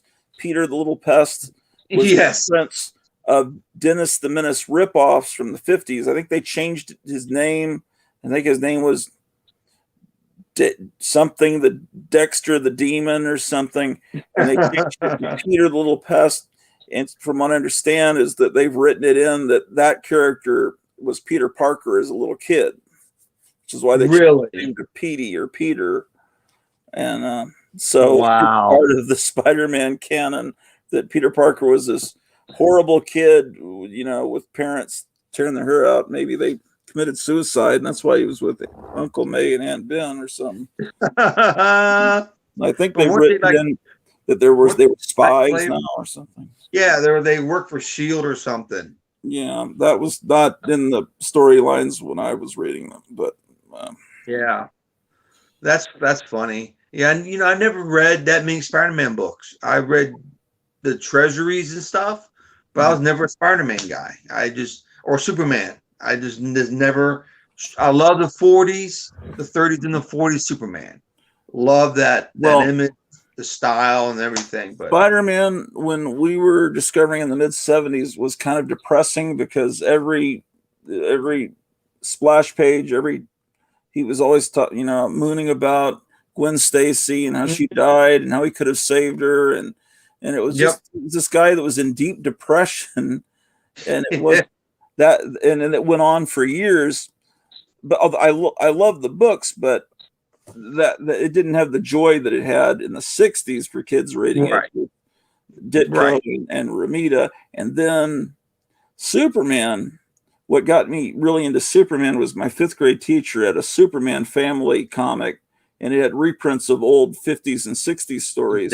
And the insanity of the multiple Earths and having Crypto flying around with a red cape and him as a baby flying around with a Superman super baby, and I just love that insane world of the Bizarros. It's like that time period. I guess the Mort Wessinger era is really, you know, and Superman was more tame in the 70s, but I realized that was those Superman family comics that reprinted the old stuff that was, I guess, from Jimmy Olsen and Lois Lane, the real nutty stuff. I love that stuff. Yeah. You know, it just goes, I mean, it just got to a point where I'm like, you know, you have steak, you know, you love steak, but you don't have it every day. And that's how I felt about Spider-Man, Superman, and Batman. You saw them all the time, where you can pick up any book and read a Superman story, or read a Batman story or a Spider-Man story. And so that's why I like the 2nd, 3rd, 4th tier characters more, because you didn't see them all the time, and they were exciting to see, you know. And that's why I like the oddball stuff more than I do the mainstream, with the exception of Iron Man. Iron Man was my first superhero that I read, knowing I'm reading a superhero comic that I bought on my own, was Iron Man 67. I remember that to this day. Yep. Yeah, that's another thing I've got to get in addition to that Spook Show reproduction poster. I've got to get all those Iron Man cartoons and all the other.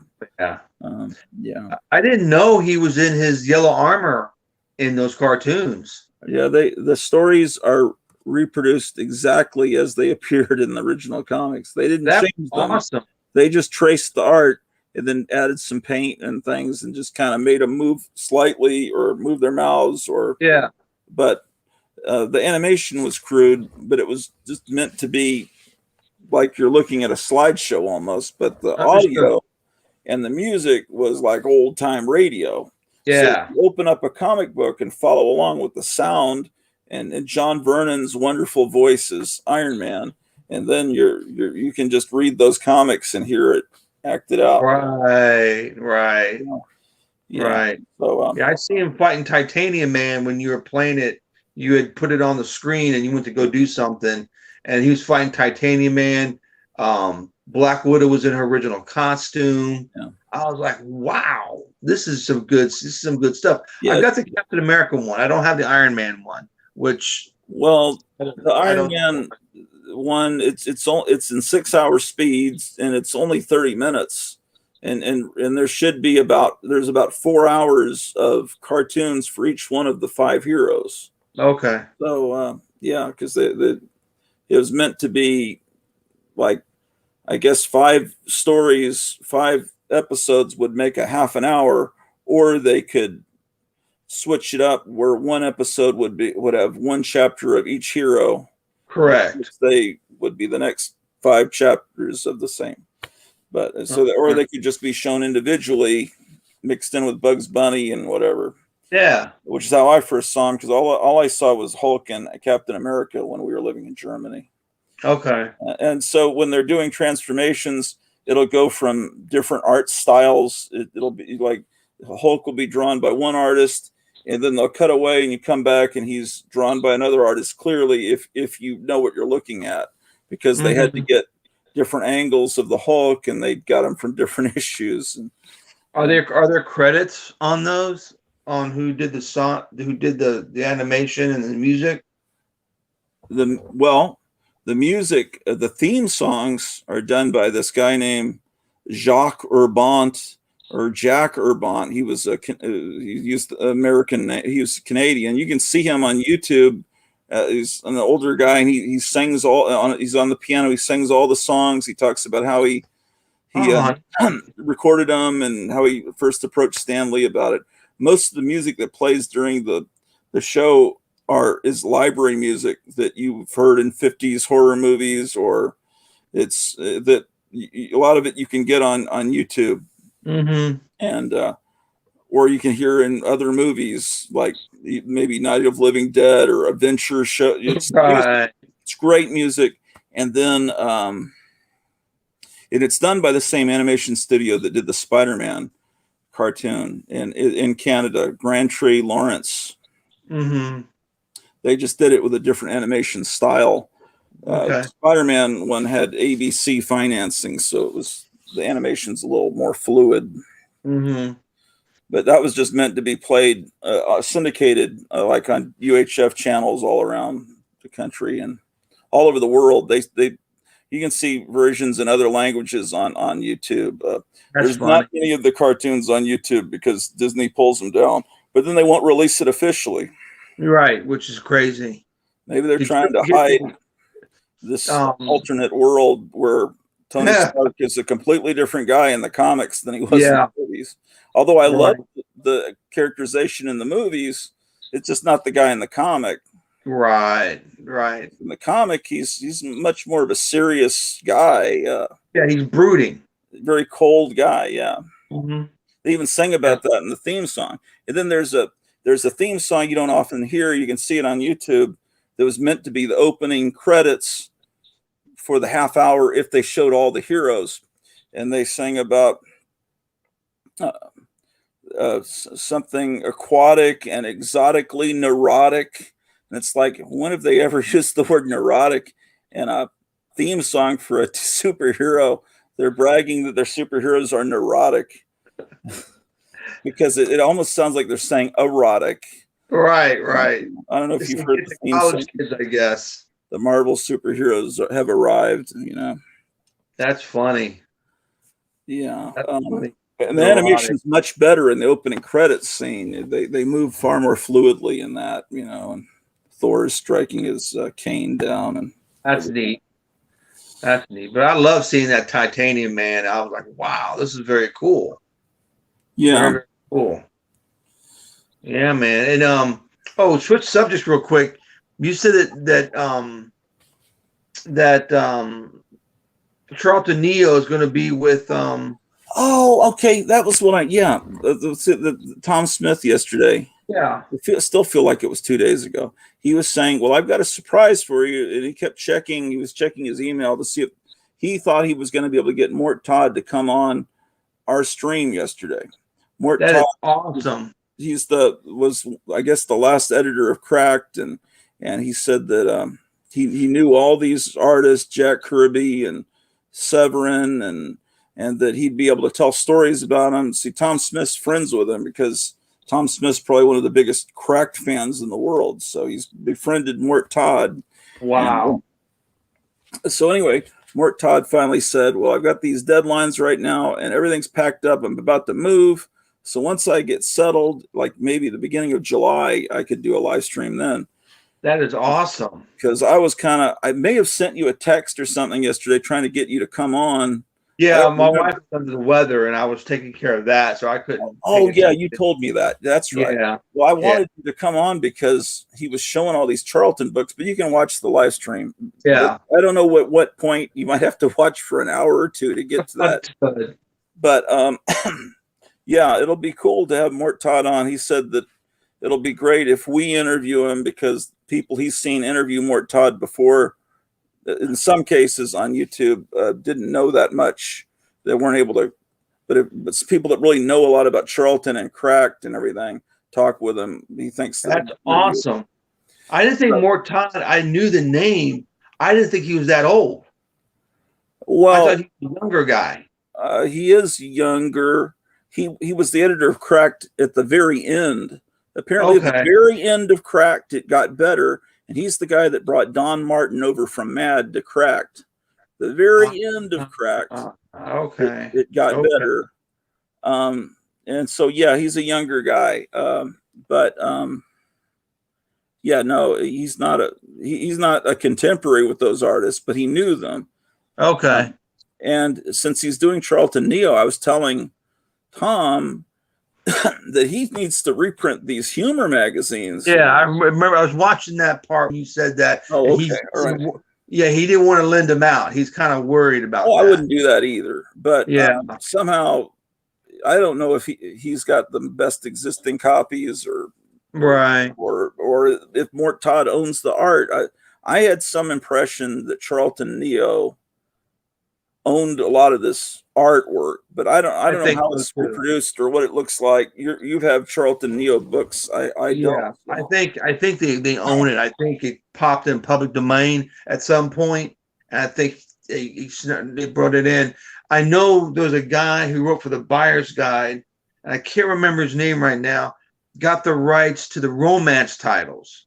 Okay. Because he did a thing called Last Kiss, was a comic strip. And he would change the word bubble to be a joke or some type of comedic, tomfoolery type of stuff. I forgot his name, but I know he got the rights to a certain run of romance books from Charlton. Yeah. So, I mean, that's awesome. I mean, he knows Mort Todd. That's incredible. Yeah. So anyway, that's something to look forward to. It almost happened yesterday, but. Dang. But so that's pretty neat. Yeah. So, and I was really impressed with the artwork, the quality of it, the way the books looked. They weren't shoddy looking. The paper was still white. That's great. That's great. And Tom collects like I did when I was in third grade, or the way kids collected during the 60s. He has all his books just stacked up in the closet. They're not in boxes. That's what it kind of looks like. Like he sits there and I can see the stack. He'll just pull them off. And so he goes into the closet. He knows what stack to go to. He pulls the books out.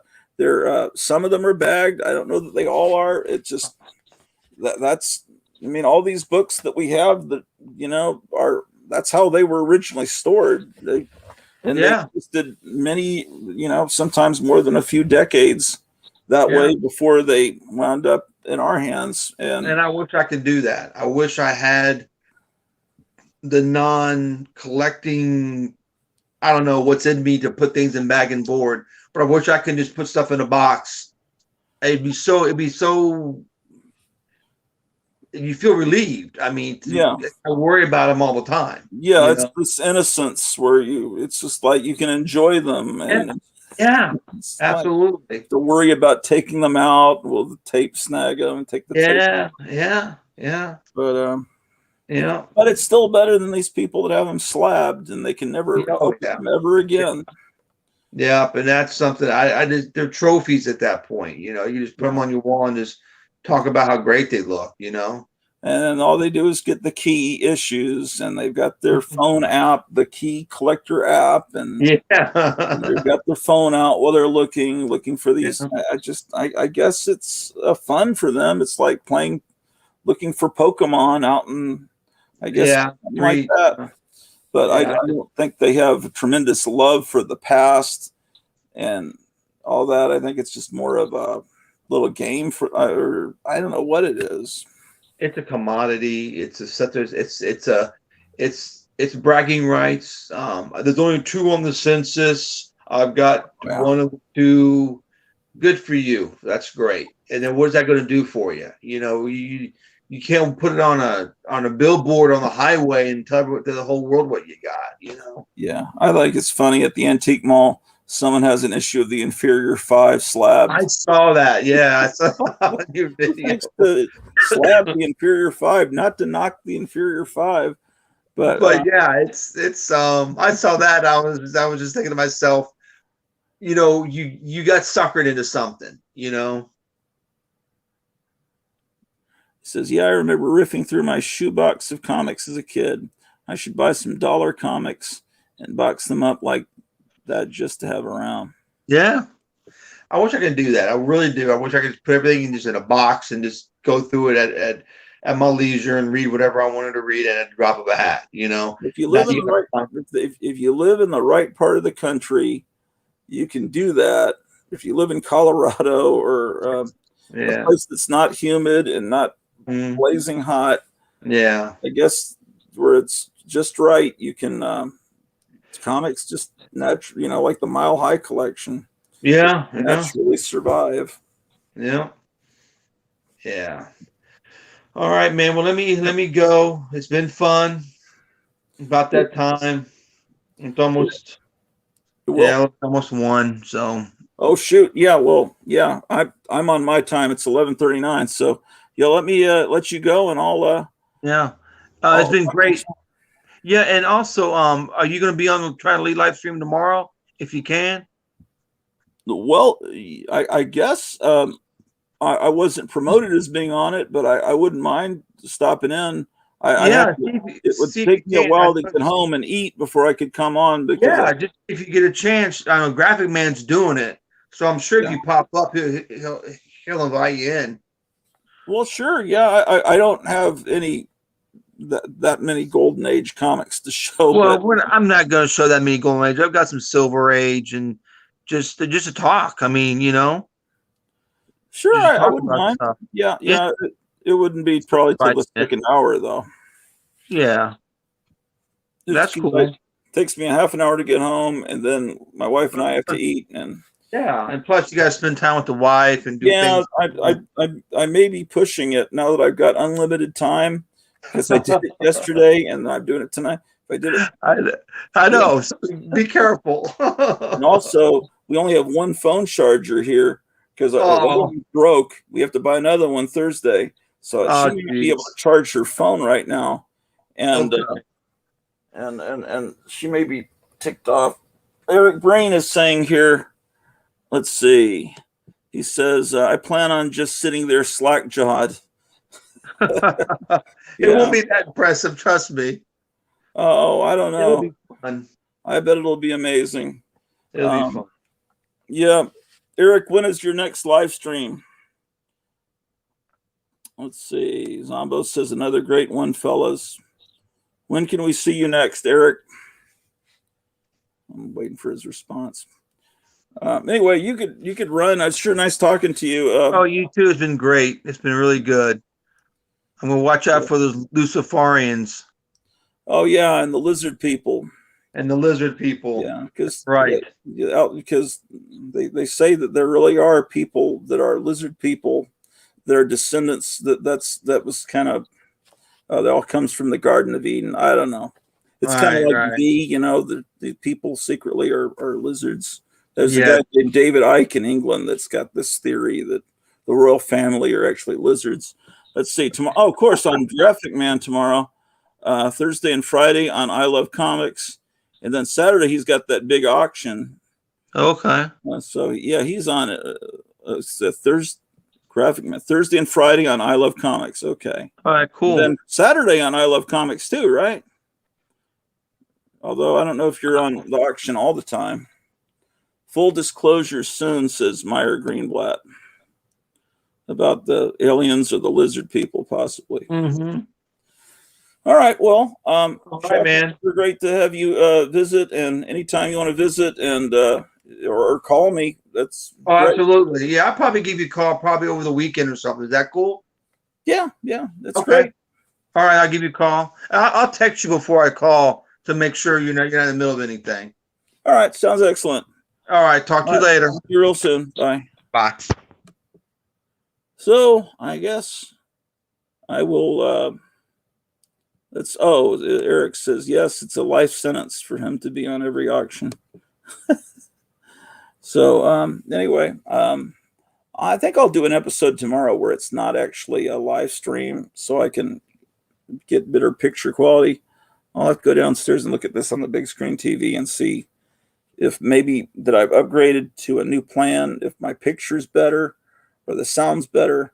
But I like to do my regular shows where I film it with my phone, because then I can have all that annoying music coming from different sources. And Meyer Greenblatt says, great stream again tonight. Thanks, Gratu. Because when I have the music playing, then sometimes it stimulates thoughts in my mind, and I can talk about the music while I'm showing comics. And so I'll have multiple stimuli around me, the comics in front of me, or the music playing, then I can tell stories about it.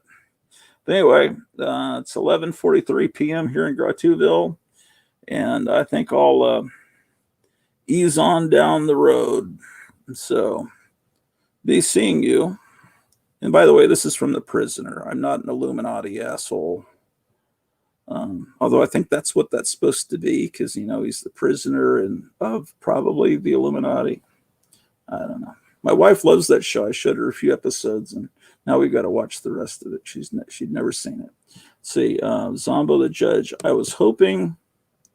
Oh, Zombo the Judge has made the judgment that I was hoping for the Gratu sleeping stream.